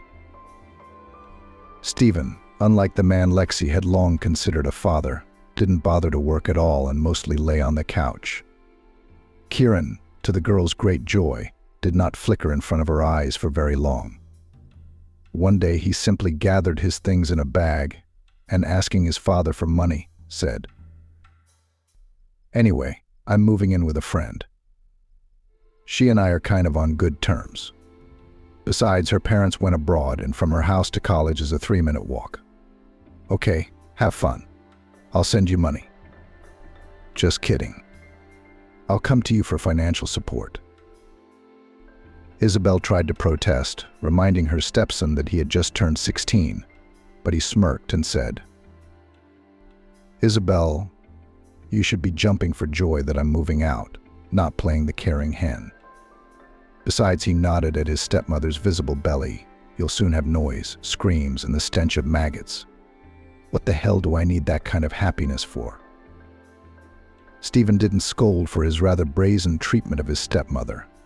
He took the money out of his wallet and, handing it to his son, grumbled angrily, "That's it. Go on, get out of here. We are going to reason here. He's a philosopher. He himself has long since left the larva stage. And what are you now according to your classification? A man. A mystery." He continued, making Lexi even more disgusted. But Kieran didn't seem to be used to such jokes. He took the bills held out to him and, picking up his bag, walked away. Lexi had a half-sister, Maggie, on the eve of the millennium, when the whole world was preparing for the millennium, and there was a serious discussion on TV about the year 2000 and possible computer hardware failures. So New Year's Eve spent with friends was pretty much the last island of calm of the period after Lexi's parents divorced. She cheered, sang songs, and desperately hoped that the gloomy premonitions wouldn't come true. However, things were turning out to be even worse than she could have predicted. For more than 3 years, since her mom had brought Maggie's youngest daughter's bundle home from the hospital, her oldest daughter, Lexi, had been getting the brunt of it. Lexi was the one who most often changed her sister's soiled diapers and diapers, threw laundry in the wash, hung it up, unfolded it, and so on in an endless circle. Stephen looked at his stepdaughter from the couch and chuckled, turning to his wife. "Isabel, you're a good girl. You're a young woman to have a baby. First you got a nanny, and then a cradle." Even preparation for exams was not considered a valid reason for not doing some of the housework. Only once, when Lexi's fever was over 39 degrees, was she graciously allowed to be treated. Isabel now sided with Stephen in every argument. With her tacit consent, her stepson could take any item he liked from the house or ask for any amount of money, even without a promise to give it back. And for Lexi to buy anything for herself outside of her own means was out of the question. Her mother-in-law, Janie Swan, treated Lexi like a waste of space or a servant, and when she visited, she never brought the girl an apple. Though she did bring her adult grandson, Kieran, despite the fact that he lived apart from his own grandson, early fruit and sweets in bags. Stephen would then pick up the goodies intended for Kieran and take them to his girlfriend's apartment. Simple-minded Maggie, who had seen Lexi around her more often than her mother since she was a baby, treated her little sister to the gifts she had received. Only the girl did not have the conscience to offend the child. Under such conditions, Lexi considered entering the teacher training college on the budget as the real miracle and made every effort not to be expelled. However, it became more and more difficult. Another morning in the family began with a scandal. Isabel shouted that it was time to get up and take her daughter to daycare. Lexi sluggishly resisted. "Mommy, but I can't today, I'm exhausted." To ask that Stephen for once his own, by the way, his daughter took. "I did the dishes again yesterday after everyone else. I didn't get my essay typed up until 4 this morning. I have a second period today, so I can sleep in instead of dragging myself through the nasty weather to this equally nasty daycare." Lexi wanted to add that she hadn't actually asked her mom to give birth to Maggie, but she bit her tongue. It wasn't the girl's fault that the main care about her was dumped on her older sister. Even without that phrase, however, a quarrel had broken out. Isabel shouted in unison with Stephen that she, Lexi, was completely ungrateful and did not remember any good at all. "By the way, I'm the one who feeds and sings you, you slacker. She's learning to work her ass off," Stephen grumbled. There was nothing unusual in these reproaches, though. Perhaps if Lexi wasn't so tired, she would have kept quiet, as she often did. But it all came together. Her studies, her part-time job, the household chores the rest of her family generously placed on her, the annoyance of a strange man invading her apartment, and the lack of sleep all combined to form a potent mix. Lexi dozed off in her tracksuit, then jumped up and stood in front of Stephen and began to say what she had to say. "I don't see your highness doing anything at all. Your mom does all the work, and I get a lot of work too. I love Maggie very much, but it's time you did something for your daughter, Stephen." "Who are you?" Stephen exclaimed. Lexi instinctively ducked, noticing the palm of her stepfather's hand flying in her direction, deciding to slap her back. After getting past her mom and running out of the room, Lexi found Kieran in the hallway. The boy was just taking off his shoes and muttered a greeting. "Let's eat. I haven't eaten since yesterday lunch. Laura gave me a hard time and wouldn't even let me come home." Isabel yelled that it was time to get up and take my daughter to daycare. Lexi fought back.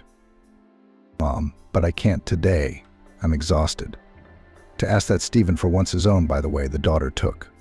"I did the dishes again yesterday after everyone else. I didn't get my essay typed up until 4 this morning.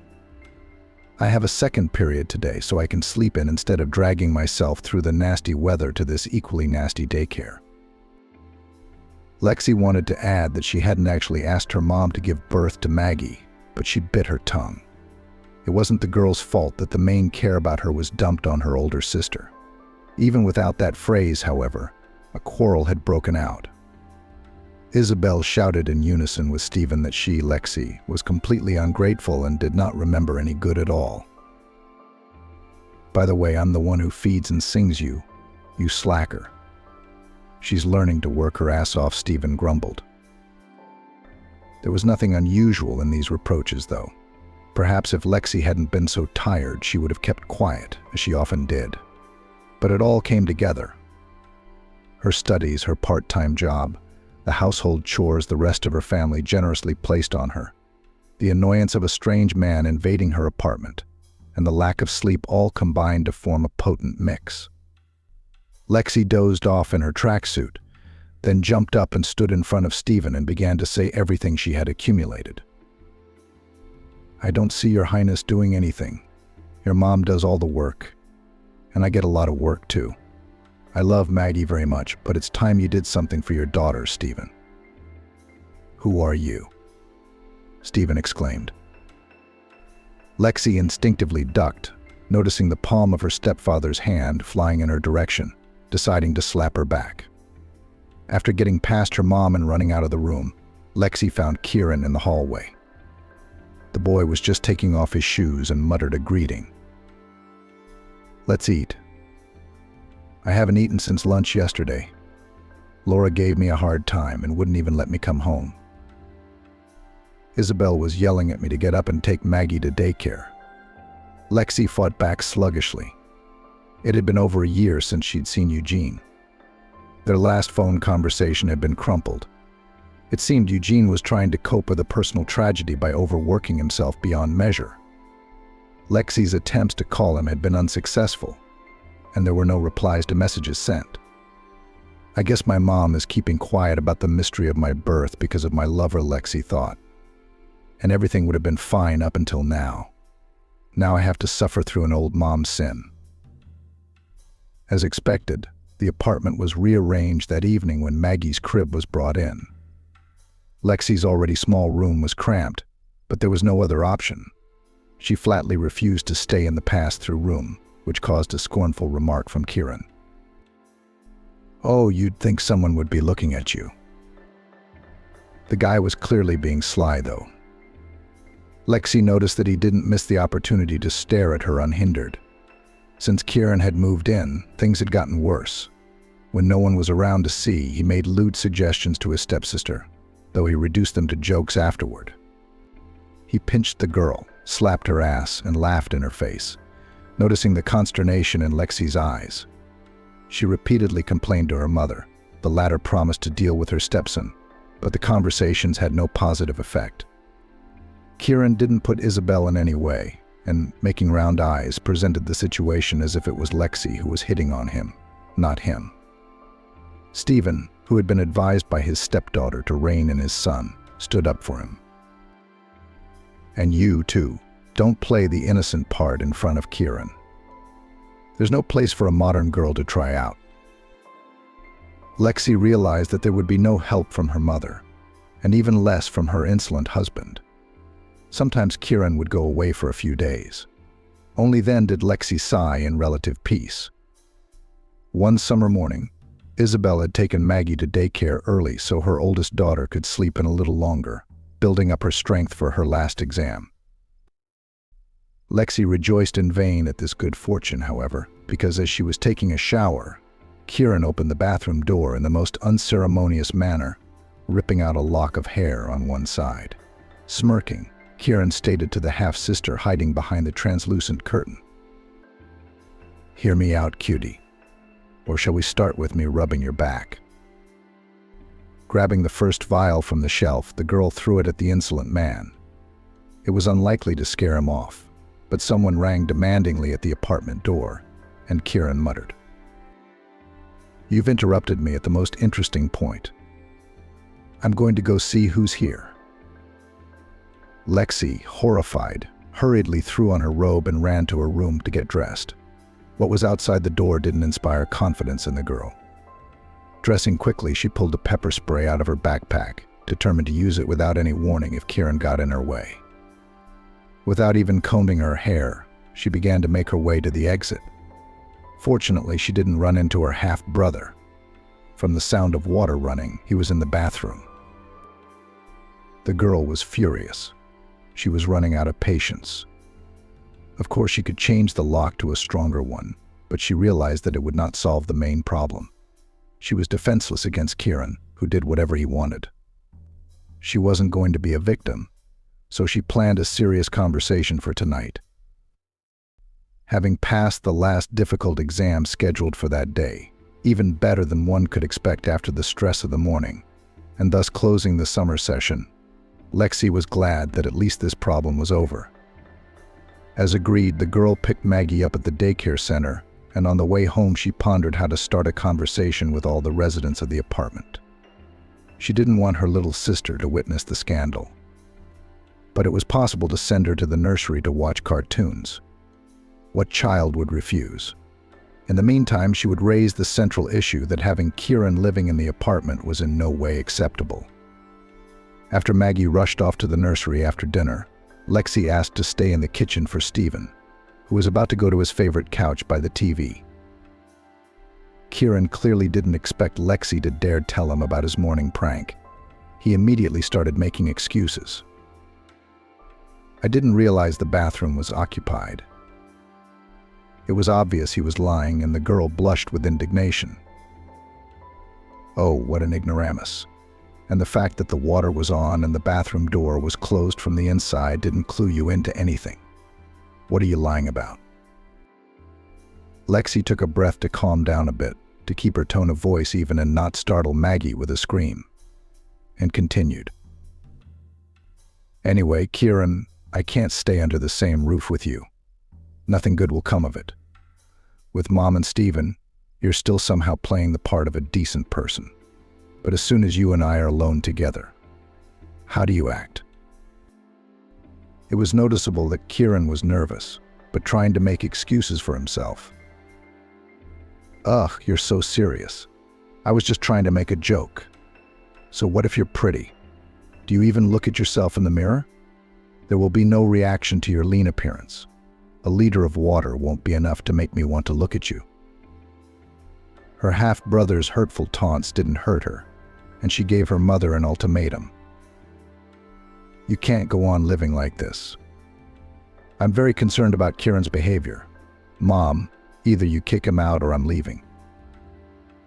Stephen had been silent until then, but now he cut into the conversation.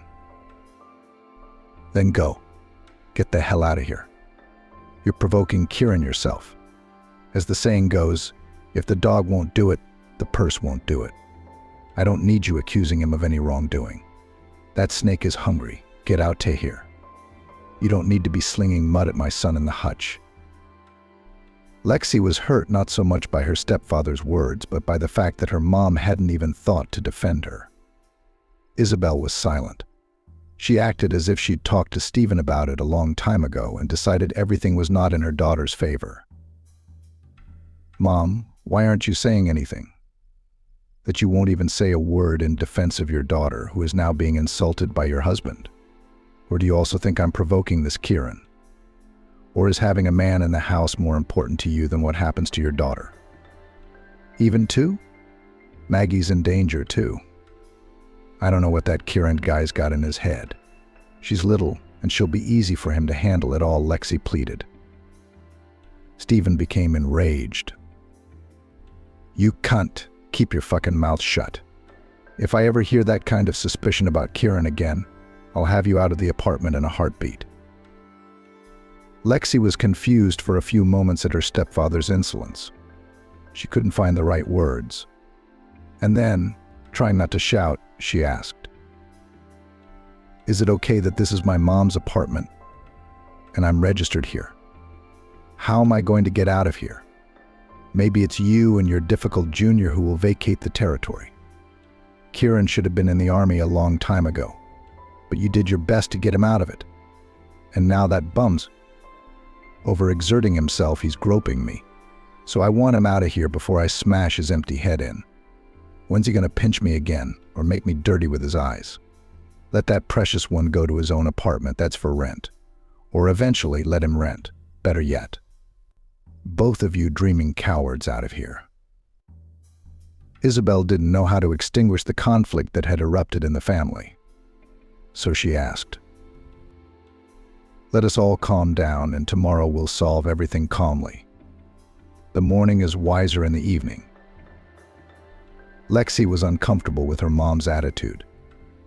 But she was so tired of arguing and fighting for her right to live in safety that she didn't even argue, as her stepfather tried to order and went to bed.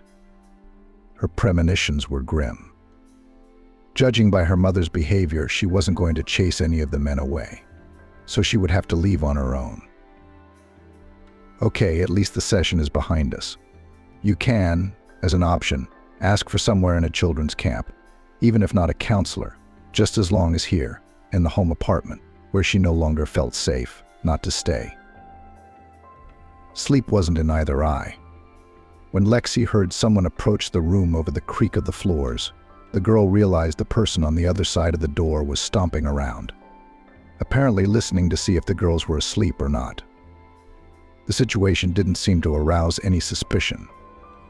The doorknob crept down and the girl could make out the silhouette of Kieran in the opening. He headed toward her bed and nearly jumped when Lexi's quiet voice sounded.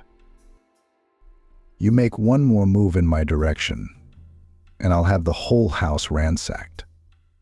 Will you have to explain what you're doing in a girl's bedroom?" He also whispered back, "Scared you? I'll think of something."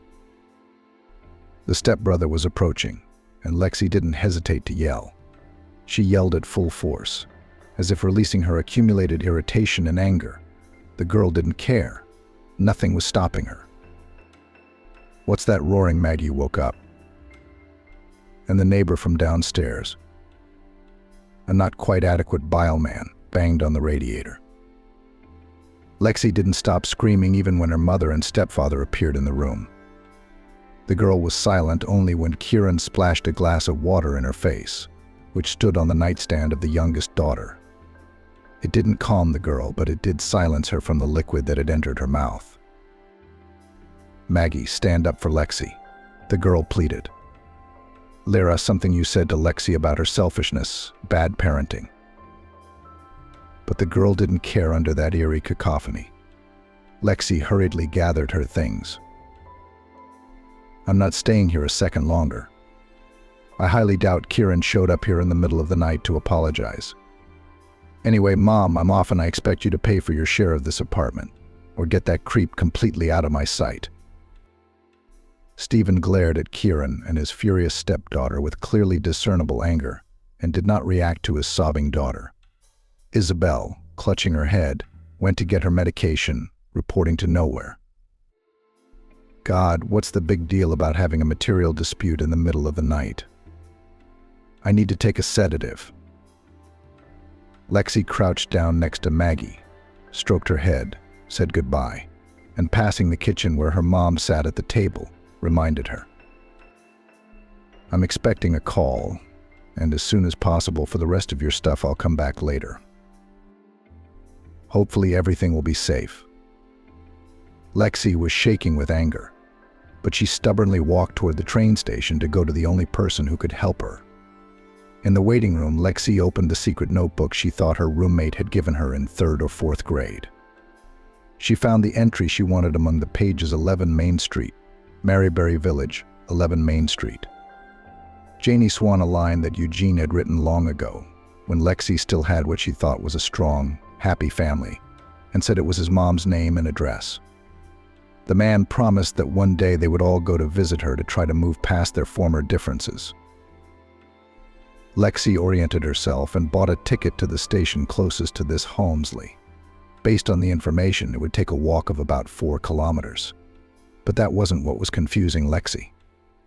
She strained to think about what to say to Janie Swan, how to introduce herself: your son's ex-daughter, your ex-daughter-in-law's daughter. Eugene's acquaintance, the one he'd long thought was his daughter. The girl pored over the options but couldn't find the perfect one. Getting to her destination, however, was a breeze. And soon Lexi was standing at the fence with a sign with the correct address attached to it. She didn't dare to introduce herself to the woman in the tracksuit who was weeding the front garden and, to all appearances, was Janie Swan. She simply asked, "Hi, can I see Eugene?" Lexi had no idea that a quite innocuous phrase could have such an effect. The woman threw herself to the ground and seemed to wriggle like a wounded animal. Lexi hesitated only for a few seconds before dropping her things, opening the wicket and running up to the woman. "Janie Swan, get up. Can I help you?" The elderly woman didn't immediately begin to calm down, and it wasn't until a few minutes later that Lexi was able to lift her off the ground and bring her to a bench under a tree.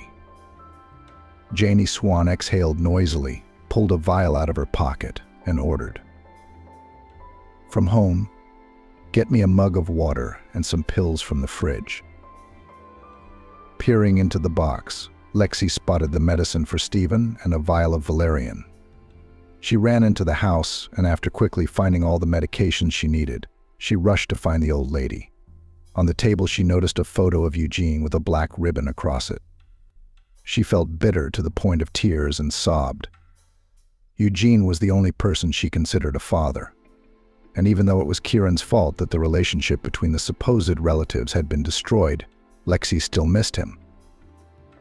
She now realized what had caused Janie Swan to react so violently and was completely at a loss as to how to explain who she was and why she had come, so as not to further tear the heart of the poor woman who had lost her son.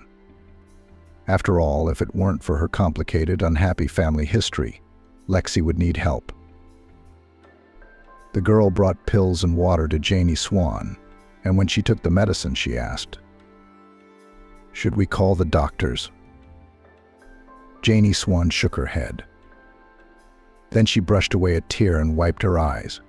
She began to study the uninvited guest. The look of genuine regret in her grief-stricken eyes was suddenly prickly and angry. "Is this your fault with your slutty mom?" Poking Lexi painfully in the stomach, the woman slammed her fist on the ground and began to accuse. "You ruined my son, and you live happily yourself. You asshole, you're not even shy enough to come here to see me. If it wasn't for your shameless mother, you wouldn't have cheated my son. I know he'd be with some decent woman now, and everything would be different. I told him as soon as I saw you, a newborn, that Kieran was a scoundrel, trying to bind him to himself as someone else's child. Janichka didn't listen, and here's the result: he crashed his car, and it was as if he never existed. He didn't even leave me a granddaughter or a grandson, his own daughter. They buried him in the damp earth, that's all. There was Zhenya Gladyshev, and he's gone, just a grave left.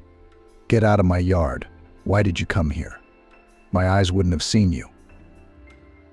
The woman, breathing heavily, got up from the bench and began to step on the guest, showering her with profanity. "You shameless bastard, you shameless mother. Get out before I take the sin on my soul. I'll maim you. I'm going to take my broom and beat you so hard you'll be dead."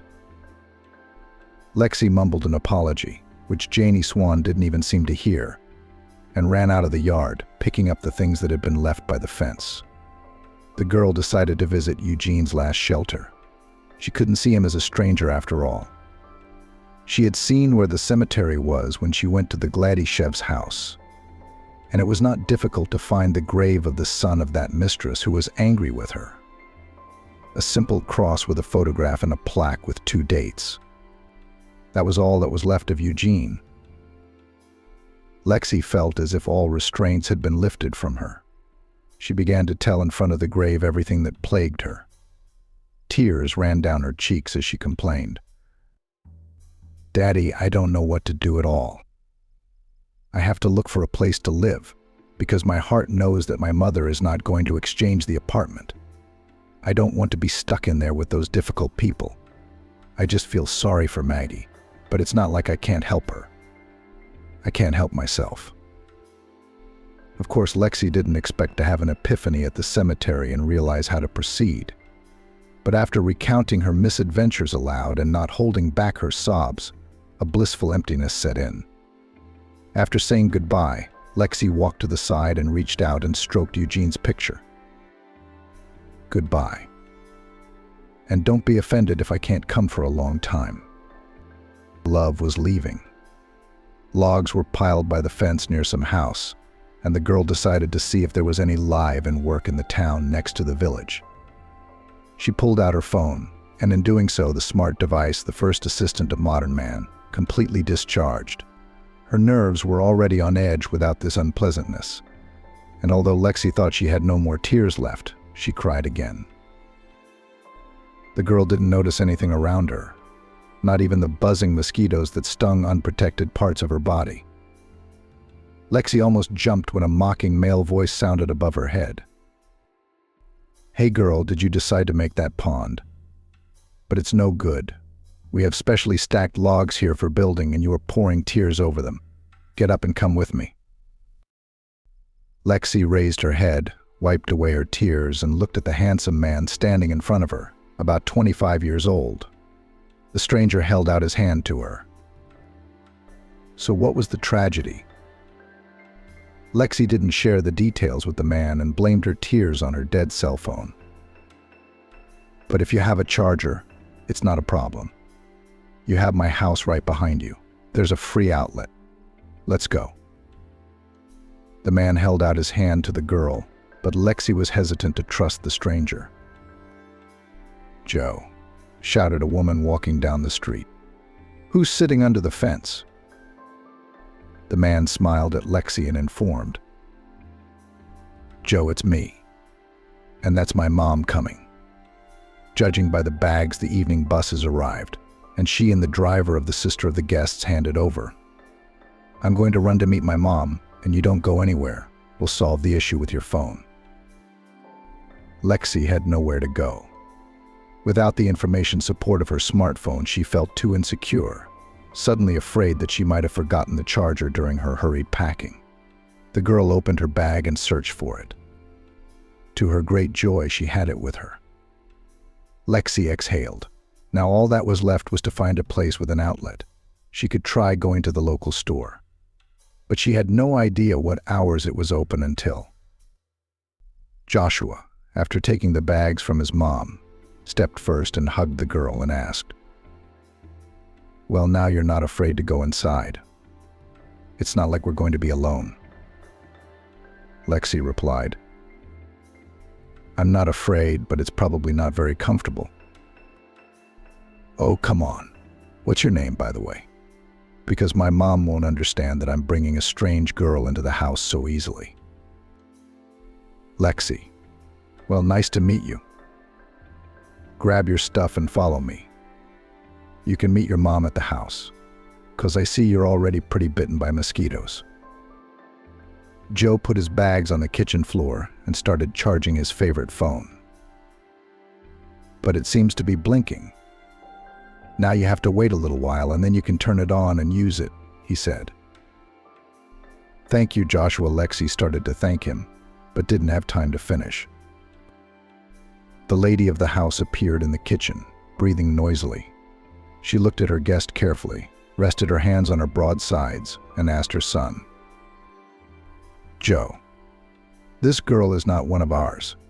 Explain who it is that is our guest." "Mom, this is Lexi." "Lexi?" The woman frowned. "What are you, from Glendale? Last name Swan?" The girl didn't deny it, but clarified. "I had to see Eugene Swan. Much to my regret, I was too late." Tiana turned to Joe. "That's not her own daughter. Janie was complaining at the bus stop. She said she came in, gave her a heart attack, and went somewhere else."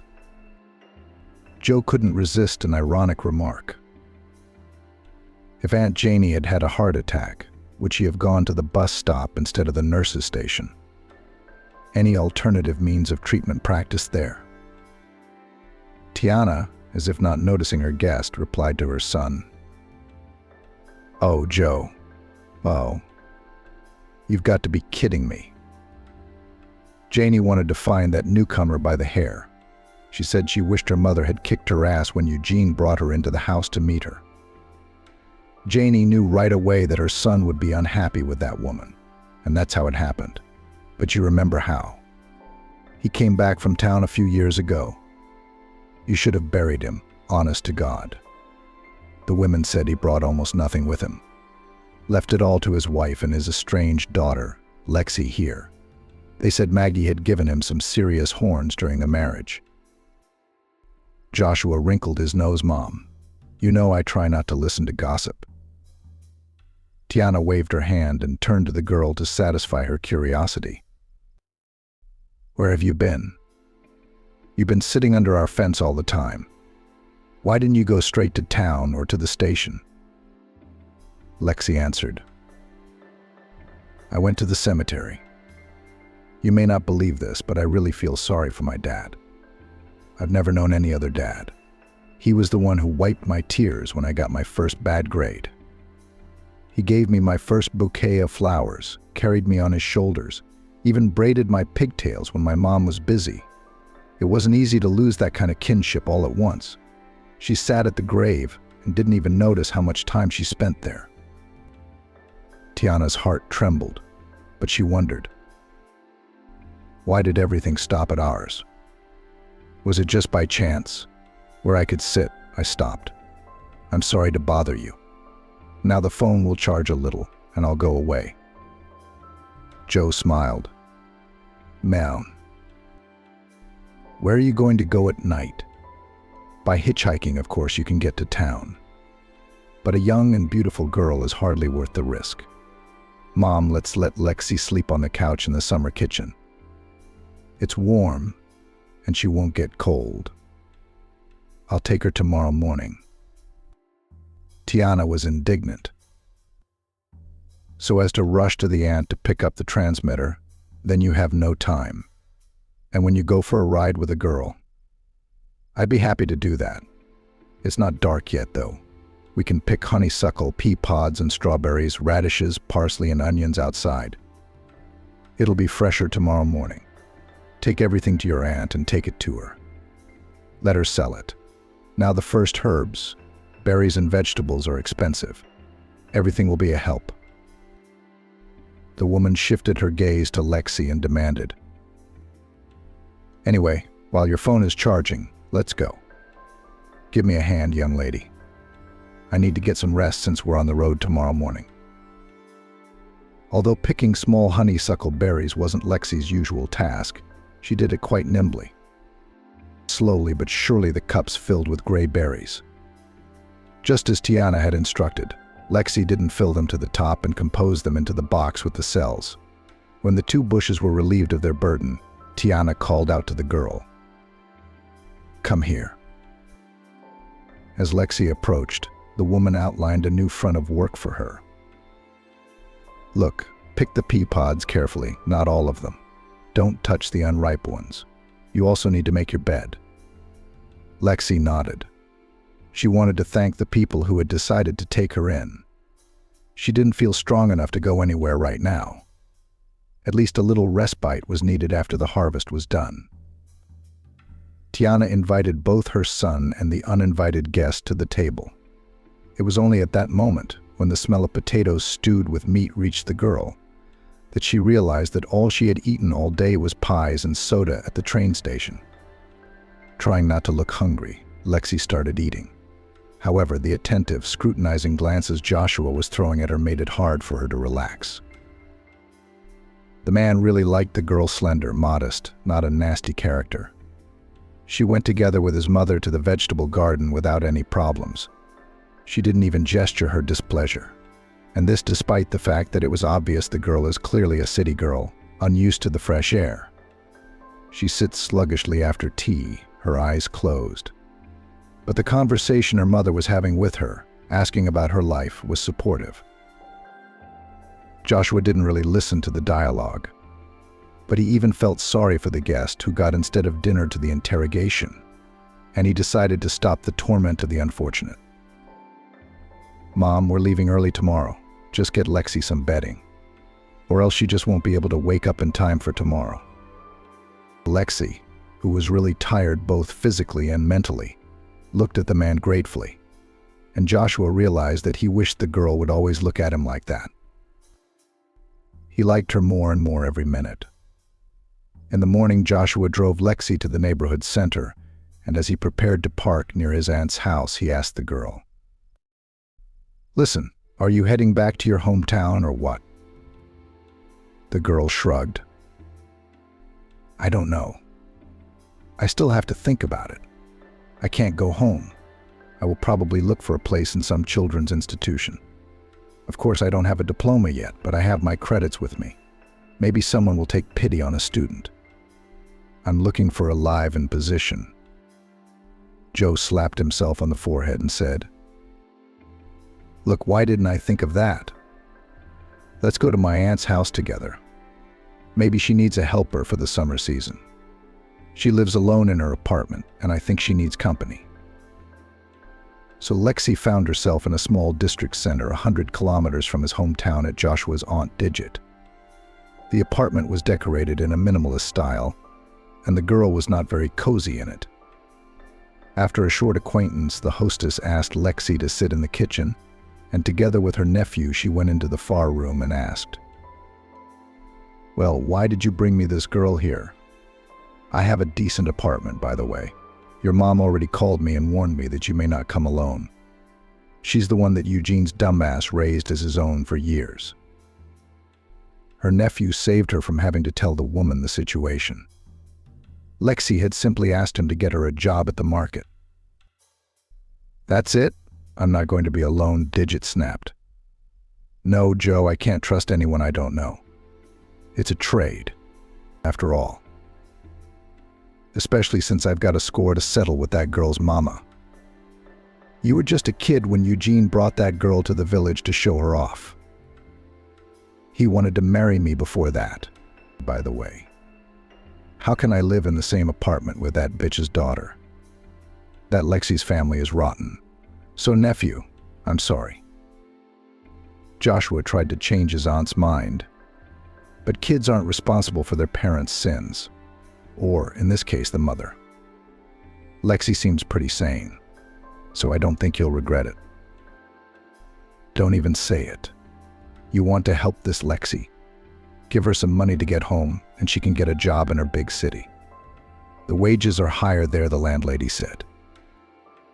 The hostess and her nephew entered the kitchen, and Digit said bluntly, I'm sorry, but I have my own private life, and your presence will be out of place.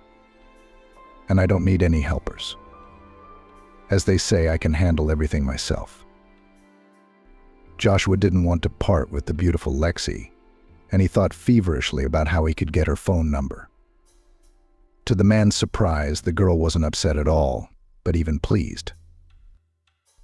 It's good that you don't have to. I was looking through the ads in my phone in a special boarding house, which somewhere, judging by the map, here in the area, requires a cleaner.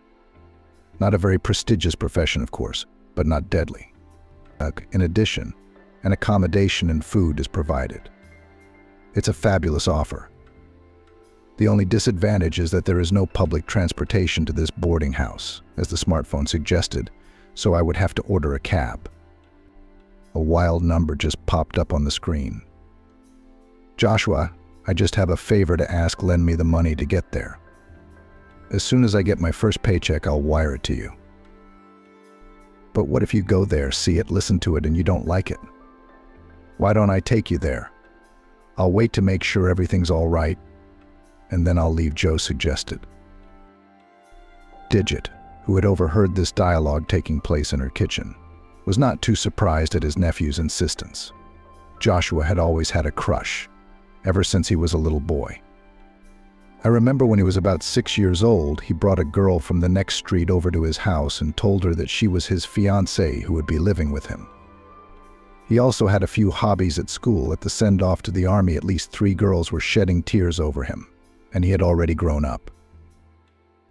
After serving, Joshua returned to the village with his fiancée. She couldn't live in such conditions for long, though, and fled to her homeland before the wedding march. As far as Digit knew, Joe was not at all saddened by the failure of his marriage. He even seemed to breathe a sigh of relief and continued to lead an unmonastic life. And now the woman noticed a familiar gleam of excitement in her nephew's eyes. The hunter had his next victim in sight. Maybe she should have warned the poor thing, but Digit preferred not to interfere. First of all, this Lexi was clearly of legal age, from what the woman knew. Secondly, she had a beef with the woman's mother.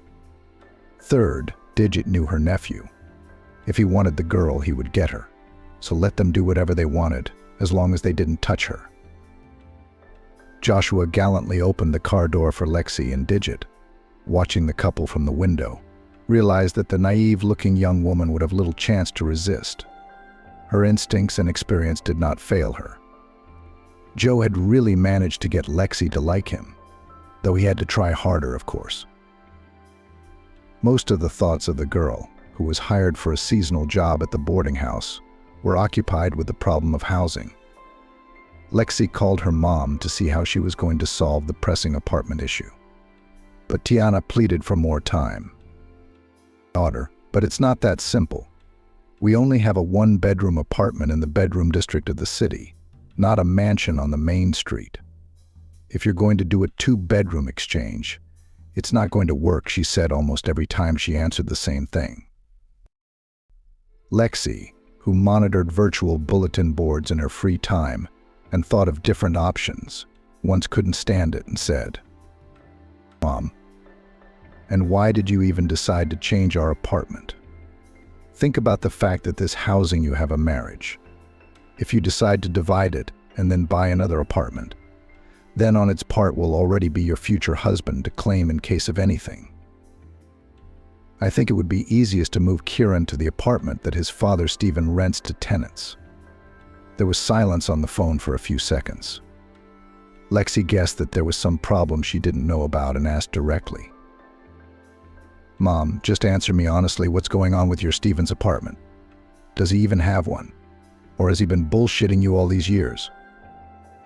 Tiana, sighing, confessed, "Stephen had an apartment, but he had to sell it in a hurry to keep Kieran out of jail. As it turned out, Laura had thrown him out of her home and life for a reason. Stephen did not tell me everything in detail, but the story could have ended badly for Kieran. Good thing the injured party agreed not to go to the police and settled the matter peacefully. Anyway, that's the way it is, daughter." Lexi kept trying to get her mom to understand that a person who had to buy her freedom with the price of an apartment could be dangerous. "Mom, do you realize that? Putting himself and Maggie in danger. Obviously, this Kieran did not pick flowers from the flower bed or take change from other people's pockets. I mean, he's committed a pretty serious crime. And Daddy's a hard worker. Instead of letting his son go where he belongs, he sold the apartment and paid off a just retribution. Okay, Stephen's not afraid of his offspring, but why are you letting Kieran under the same roof as you and Maggie? Let him work, get his own apartment, and preferably far away." Lexi was not so much tired of the work, which, to be honest, was a lot, as from the constant persuasion. She could not persuade her mother to push her to close Kieran's access to the apartment. The only outlet for the girl was communication with Joshua. The man came to see her every weekend, and sometimes even on weekdays. At meetings, he showered her with compliments, brought various sweets and natural country products.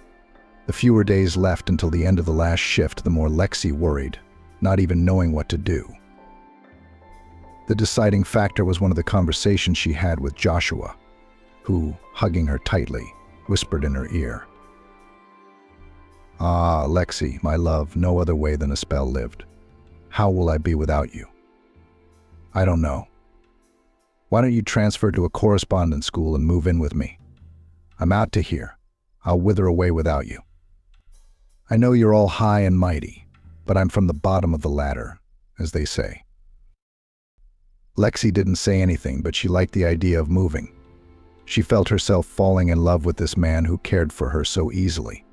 Plus, if she accepted the invitation, she wouldn't have to go back to her mom's apartment and watch the nasty faces of Stephen and his offspring. Of course, it would take longer to study by correspondence, but it would be possible to live with the person she loved, even without formalizing the relationship. While the girl was thinking, Joe whispered, "You do not think. I'm not just offering you to come and live without a registry office. I realize that it's probably important to you. Just a little before the wedding happens, you'll come to me. That's all." Lexi looked Joshua in the eye to make sure he was serious. And he, as if catching a shadow of doubt, confirmed, "Yes, I'm asking you to get married. It usually takes a month from the time you apply to the time you get married, but it means practically nothing. You'll live as a wife from the first day you step foot in the house." Lexi agreed and spun in a whirlwind of happy worries. Tiana wasn't particularly happy that her son had brought Lexi home as his bride, but she could hear laughter coming from Joshua's room. The woman, wrinkling her nose squeamishly, whispered softly, "Having fun. I wish they were ashamed of me." They'd decided to have the wedding on neutral ground in Hartford, where Lexi had spent the summer. The bride, who already guessed that she was pregnant with her beloved Joe, did not want a large celebration and was glad that the future mother-in-law supports her. "Oh, it's not fashionable to have the whole village together now," Tiana said. Yes, and rightly so. The money that will be spent on food and drink is better spent on something useful. Joshua's car needs changing, the roof needs fixing. And buy you a new bed, not so creaky, I think. Tiana couldn't help but sneer. In the end, Lexi invited only Isabel's mom and Maggie to sit in a modest cafe. She didn't want to see Stephen and Kieran at the table on the festive day. On the groom's side, only his mother had come. Aunt Digit refused to participate in the celebration flatly. Both Joshua, privy to the long history with Eugene, and the bride's mom understood why. Maggie missed her big sister. She sat on her lap for almost the entire meal. When after a modest sit-down, relatives of the bride and the newlyweds with the mother of the newlyweds had to leave in different directions, the girl even cried. Lexi's tears flowed too. She already had a hard time controlling her emotions and nerves. After a month of living with the restless Tiana, they were stretched to the limit. The woman literally wouldn't let her lie down to rest. All she had for Lexi was to work in the vegetable garden and greenhouse, to roll up jars with crops, to cook and clean the house. It was the daughter-in-law who had to do everything. Joshua, of course, helped whenever possible. But Tiana, for example, when she saw her son peeling onions, she would chase him out of the kitchen. "What are you doing?" "Doing woman's work. Go do Devonian things do." If the unhappy young woman in her mother's apartment was not a sweet life, then here she sometimes wanted to howl like a wolf. Tiana had taken almost everything from her. When Lexi told her about her pregnancy and the fact that she was having trouble tolerating certain smells because of her toxicosis, her mother-in-law went ballistic. When she was alone with her daughter-in-law, Tiana would bring up the young woman. "You come on, do not pretend in front of me. What am I, wasn't I pregnant? If you're sick, take an apple from the dirt and get to work. You know, they used to give birth in the fields and it was okay, they were all strong." Lexi didn't have the energy to argue and prove anything. She almost always wanted to sleep. From a cheerful and active beauty, she turned into a lifeless creature with bags under her eyes. Lexi realized that the pregnancy was going very differently than her mother had carried Maggie, and was terrified. One day she complained to Joshua. "I was told by Amelie from your paramedic office that swelling is the norm. When I told her that the internet advises further tests for such symptoms, she blatantly told me to go to the bathroom." Joshua: "I'm afraid Amelie is being a little careless with what I tell her. I don't have the best symptoms. Take me to the women's clinic, at least in the district center." Hearing this, Tiana didn't bitch. "Yes, our Amelie has experience as old as you are not. But a respected doctor should not be stipulated in my house. If she says you're normal, then you are. You're so smart. Do you want me to make remarks? That's right, she sent you away, you faker. You're a noble woman. If you don't trust Amelie, go to the district center. The bus runs twice a day. You leave in the morning, come back in the evening. Joshua won't have to travel. And the budget will be saved. You haven't brought a penny home, and you're still trying to ride our coattails to paradise. There's some dill on the shelf, brew it and drink it. It helped me with swelling." Showing thus care, the future grandmother went to one of her girlfriends, and Lexi, left alone with her husband, began to persuade. "Joshua, please take me to the district center. I feel like no amount of dill can help my condition. Why risk it?" The man nodded, but the woman was in a hurry to get somewhere and promised, "Okay, I'll figure something out." In the morning, however, when Lexi woke up, her spouse was no longer around. The woman got dressed and looked out into the yard. The car wasn't there either, and Tiana was fiddling in the front garden. "Good morning," Lexi greeted her mother-in-law. "Do you happen to know when Joshua will be back?" Without taking her eyes off her work, Tiana answered, "By tonight he probably will be. Digit had some kind of accident at work, and he rushed over to help." It was so frustrating that tears sprang from her eyes. Why didn't her husband wake her up when he knew she had to go to the district center? She would have packed in no time. To be more precise, she had everything already prepared for a visit to the counseling center. After getting a bottle of water, Lexi took her bag and, trying to calm down, headed for the gate. "How far are you going?" "I should pick some carrots. The forecast says it's going to rain next week." I heard my mother-in-law's voice behind me. "I'll go and wash them now, and then you'll go with a bucket and pick them." "How to sit down at the table so you are in the lead. And when you help, so you run from the yard." Lexi turned around and, not holding back tears, answered, "I have to go to the hospital." "Where?" "Joshua could have given me a ride, by the way. Or did you talk him out of it on purpose so he could go alone?" "I've been working on my carrots." "That's very thoughtful of you." Tiana was angry. "Lot. Oh, that's how you talk. That's a snake on your chest, on your bread." Lexi did not listen to what insults her mother-in-law would come up with and headed to the bus stop so as not to miss the bus. The woman managed to get to a paid appointment with the doctor only closer to lunchtime. As expected, additional tests were prescribed which could not be taken for free.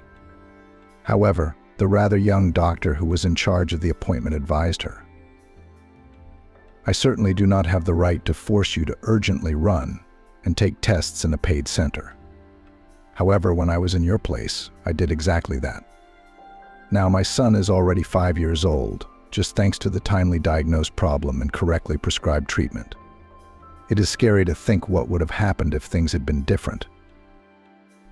Lexi thanked the doctor and called her husband as she left the counseling building. "Joshua, I'm in the district center right now. Please drive up. I may not have enough money because I still have to take paid tests."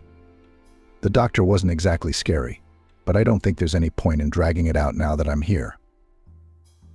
The man didn't apologize for leaving this morning without his wife. He even resented it. "Do you know where I can get the money? Do you think I'm printing it?" Lexi, hearing a woman's laughter and squeals in the background on the phone, as if someone was tickling someone, was so surprised she even ignored her husband's rudeness. "Joshua, your mom said you went off to help Aunt Digit and you're out somewhere having fun. What is that supposed to mean anyway?" Instead of an answer, however, the phone buzzed instead. In further attempts to call Joshua, the woman heard that the caller was unavailable.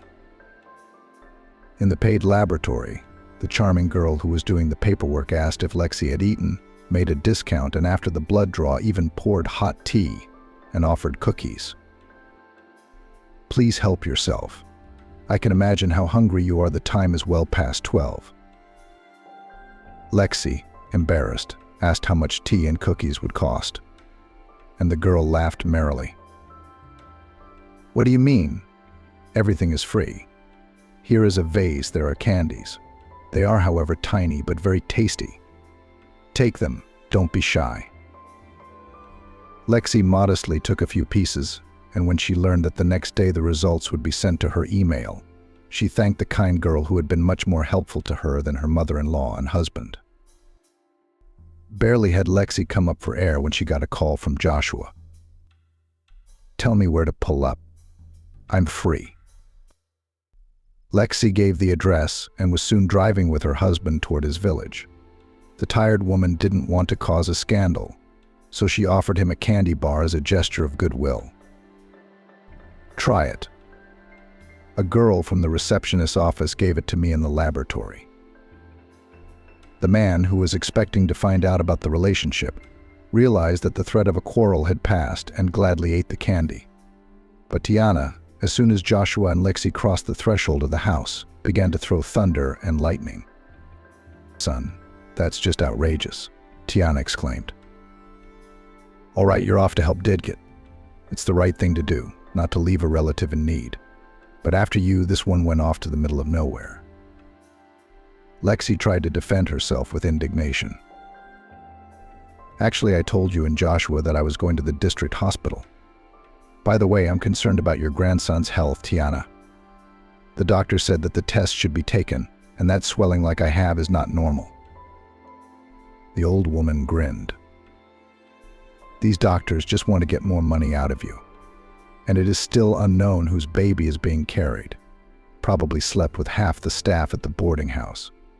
And you're trying to fool your Joshua? You think your mom pulled that stunt? You think it's going to work for you? Tiana twisted the shape from her fingers and held it up to Lexi's face. I'm not Janie Swan, I won't stand for it. After this rant, she sat back in her chair, placed her palm on the left side of her chest, and turning to her son, stated, Joshua, get her out of my sight at once. If you found her under the fence, let her go there. That's where your whore of a woman belongs. You'll find a good woman.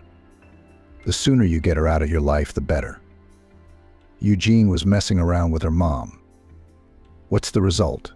She's lying in a cemetery, Janie Swan crying her eyes out. Too soft. She couldn't get her son back on her side in the first place, so she's left alone and unsupported in her old age. I don't want that for you or myself. Lexi's eyes darkened at her mother-in-law's words, and she tried not to faint, to the delight of her mother-in-law's gloating. The woman, slowly, leaning against the wall, began to move toward the bedroom.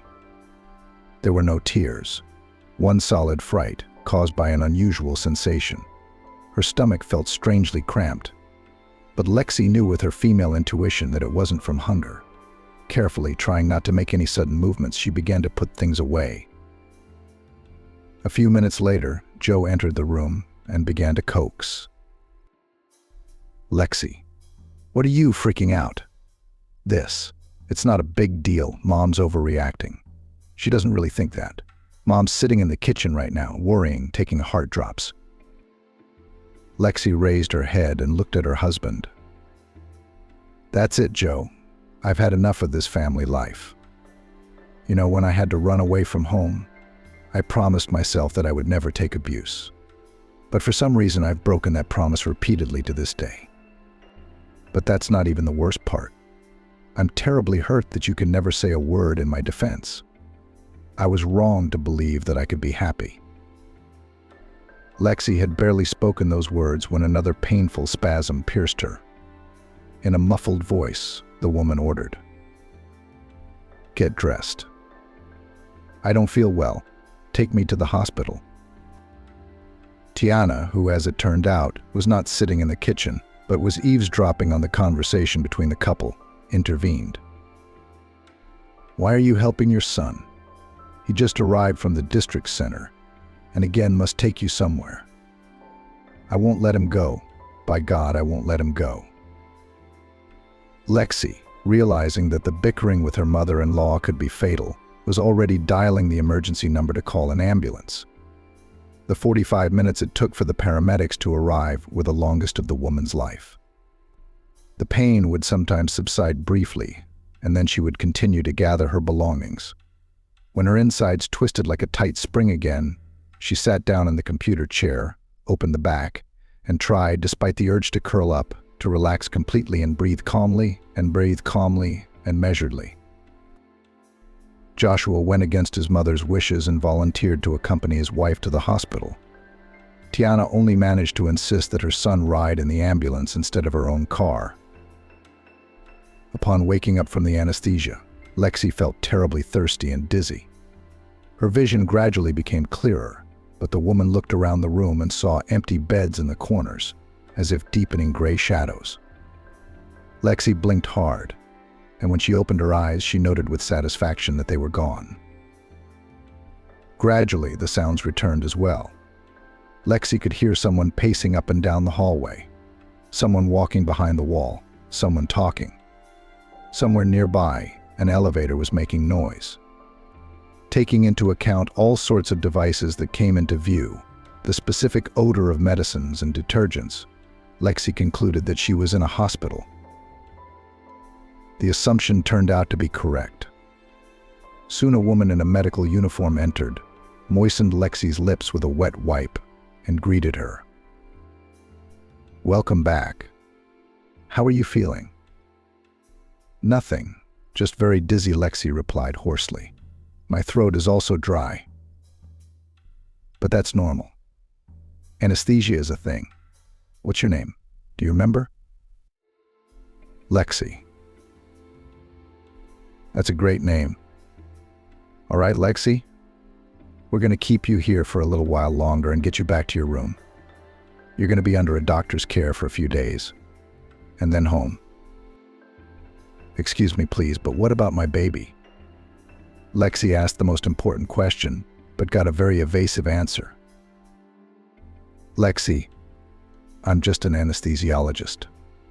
The doctor will tell you everything in detail, don't worry. Lexi nodded, which made her eyes blurry, and it was as if she fell into a viscous, unnatural dream. After waking up again, she felt much better, though perhaps she was even more thirsty. No sooner had the woman pressed the call button, unnoticed earlier, than a nurse with a gurney came to pick her up. Well, my dear, let's slowly move here. I will take you to the ward now. Lexi was worried about the baby. As soon as the doctor approached her and began to ask questions about her well-being, the woman quietly asked, "How is my baby?" Lexi's downcast eyes made it all clear as some terms she didn't understand came through the water column. Toward the end of the explanation, the doctor spoke words of comfort. The surgery was a success. You will definitely be able to become a mom after the recovery period. Of course, you rest now. In the evening in the treatment room for a shot, come by all means. The doctor left, fighting the urge to scream. Lexi looked at the nightstand by the bed and was pleased to see her bag. Reaching in, the woman pulled out her cell phone and dialed her husband's number. "Joe, listen to me and don't worry. Gather all my things, bring them to me at the hospital when I'm discharged. I'll let you know the date and time later. We'll stop by the registry office, file for divorce, and you can be completely free." The man tried to say something, but Lexi wouldn't listen to him. Running away from home, transferring to distance learning, and insulting her mother-in-law were now considered insignificant events compared to the loss of her child. Now Lexi decided to go back to the apartment where Stephen and his son had taken up residence and kicked them out. Would Mom like it or not? They didn't want to do it the easy way, so they'll do it the right way. We still have to find out what crime Kieran committed to expose the bastard. But that's after the dizziness stops. Instead of a few days in the hospital, it was a week. But it gave Lexi time to think things through. Calls from her mother-in-law were dropped, not answered. And when Tiana tried to talk to her daughter-in-law from her son's cell phone, Lexi cut off her lamentations. "You know what? You two go under the fence. And don't call me again." Joshua complied with everything Lexi asked and didn't even discourage the divorce. He just dropped the woman off at the train station. "Lexi, don't hold it against me and Mom. She didn't mean for this to happen. It was an accident." The woman didn't say anything back and didn't even slam the car door, even though she wanted to. Lexi hadn't warned her mom about her return. As she walked in, she was surprised that no one was in the apartment. On the one hand, that was a relief, but on the other hand, it was almost 10 p.m. And surely Maggie had to be home with someone. The bedroom Lexi shared with her little sister was relatively tidy, considering the little girl who lived there. In the rest of the rooms, however, the woman noticed signs of what looked like hurried packing. Lexi headed for the kitchen, automatically looking in the refrigerator. Lexi was amazed that the fridge was almost empty and put the kettle on. Just then, Isabel's mom and Maggie walked into the apartment. "Oh, my daughter." Isabel was so happy. "I'm so glad to see you." Maggie grabbed her older sister by the legs and began to persuade her. "Don't go away again." Lexi crouched down to hug the girl and began to comfort her. "It's okay. I'm not going anywhere else." Later, when Lexi read her little sister a book and the girl fell asleep, Isabel apologized to her daughter. "I'm sorry for everything. I'm sorry, you were right. Stephen and Kieran got involved with bad business. Now they're in remand. Kieran's old crime has also come to light. The two women sat in the kitchen for a long time, dropping tears into their tea. And then Lexi suggested, "Mom, let's sell this apartment and move somewhere else. There are too many unpleasant memories here." Isabel agreed.